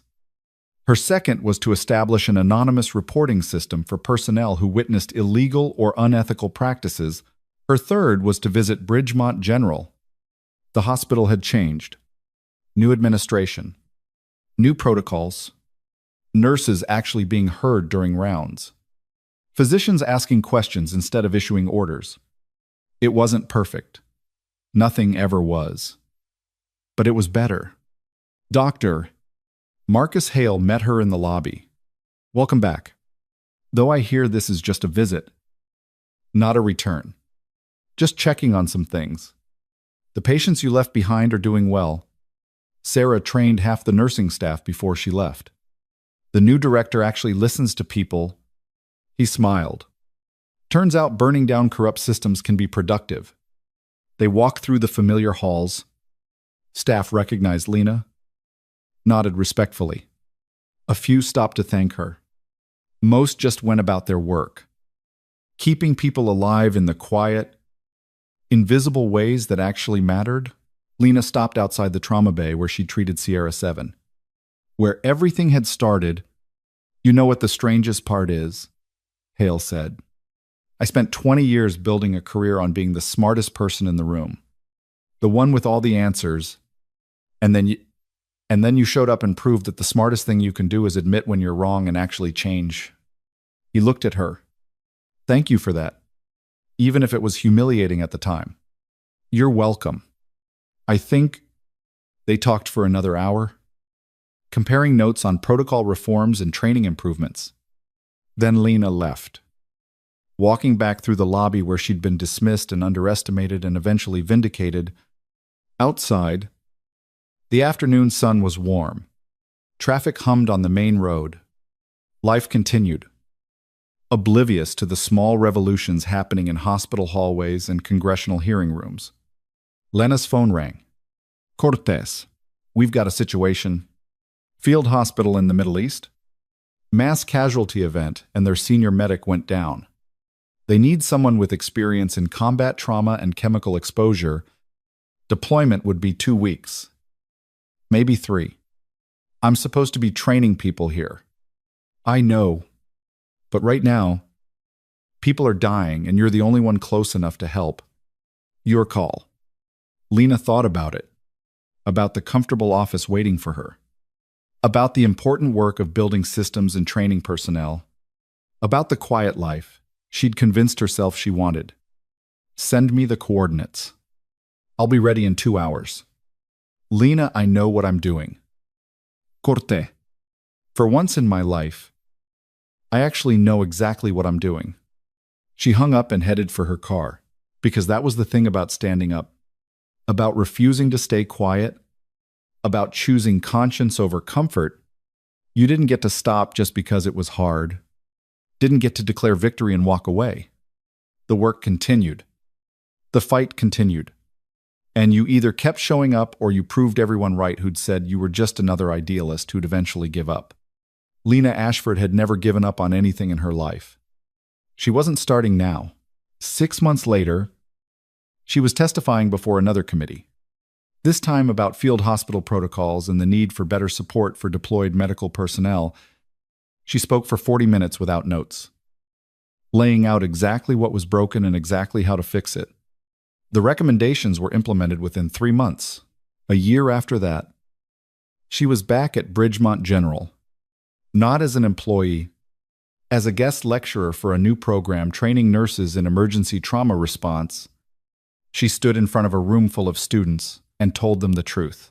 You're going to see things that are wrong. Systems that don't work. People in power who care more about covering their asses than fixing problems. And you're going to have a choice. She looked at each face. You can stay quiet. Keep your head down. Tell yourself it's not your problem. That's the safe choice. The easy choice. The choice most people make. She paused. Or you can speak up. Risk your career. Risk your safety. Stand up for patients who can't stand up for themselves. That's the hard choice. The dangerous choice. The choice that will cost you something. A student in the back raised her hand. Which choice did you make? Lena smiled. I think you know the answer to that. The real question is, which choice you're going to make when your moment comes, because it will come for every single one of you. And what you do in that moment defines who you are. After the lecture, students crowded around asking questions. Lena answered each one, remembering what it felt like to be young and idealistic and convinced you could change the world. She still believed you could, just not alone, and not without cost. Sarah found her in the parking lot afterward. She was working at a different hospital now, running their emergency department, implementing the kind of patient-centered protocols she'd learned watching Lena work. Good lecture. Very inspiring. Also slightly terrifying. Truth usually is. Lena unlocked her car. How's the new job? Chaotic. Rewarding. Occasionally makes me want to quit and become a park ranger. Sarah leaned against the car. But mostly good. We actually save people instead of just stabilizing them long enough to pass them to someone else. It's what you were trying to build here. What they didn't let you, they're building it now. That's what matters. Is it enough for you? Lena considered the question, thought about everything that had happened, everything she'd lost and gained, the quiet life she'd wanted versus the complicated one she'd gotten. It has to be, because the alternative is giving up, and I'm not very good at that. They talked for a while longer before Sarah had to leave. After she drove away, Lena sat in her car and checked her messages. One from Cortez' new training program approved. Start date in 3 weeks. Need you there. One from Dr. Vivian Cross, Sierra 7, made full recovery. Starting new life as a teacher. Wanted you to know. One from Hale Board approved funding for nurse-led safety committee. Your idea is happening. Thank you. And one from an unknown number. You changed my life. I spoke up about unsafe conditions at my hospital. They're investigating. I was scared, but I did it anyway. Thank you for showing us how. A nurse in Chicago, Lena read that last message 3 times. Then she started the car and drove toward whatever came next. Because that was the thing about standing up. About refusing to accept broken systems. About choosing truth over comfort and justice over compliance. You didn't do it for recognition. Didn't do it for gratitude. Didn't do it because you expected the world to change overnight. You did it because someone had to. You did it because staying silent was a choice, and so was speaking up. You did it because every system, every institution, every power structure was built by people, which meant it could be changed by people, by anyone willing to stand up, by the quiet ones who turned out to be anything but quiet when it mattered most. Lena Ashford had been dismissed as just a nurse, underestimated, overlooked, pushed aside by people who confused credentials with competence and authority with wisdom. They'd learned better, and now, scattered across the country, in hospitals and clinics and field stations, other people were learning the same lesson, learning that speaking up was possible, that standing up was necessary, that one person could make a difference. If they refused to back down, the revolution wouldn't be televised. It would happen in hospital hallways and emergency rooms, in moments when someone chose truth over safety, in decisions to protect patients instead of reputations, in all the small, invisible ways that courage actually looked. And Lena would be there for it. Training, teaching, fighting, refusing to accept that this was just how things worked. Because the quiet ones always were the most dangerous, especially when they finally decided to speak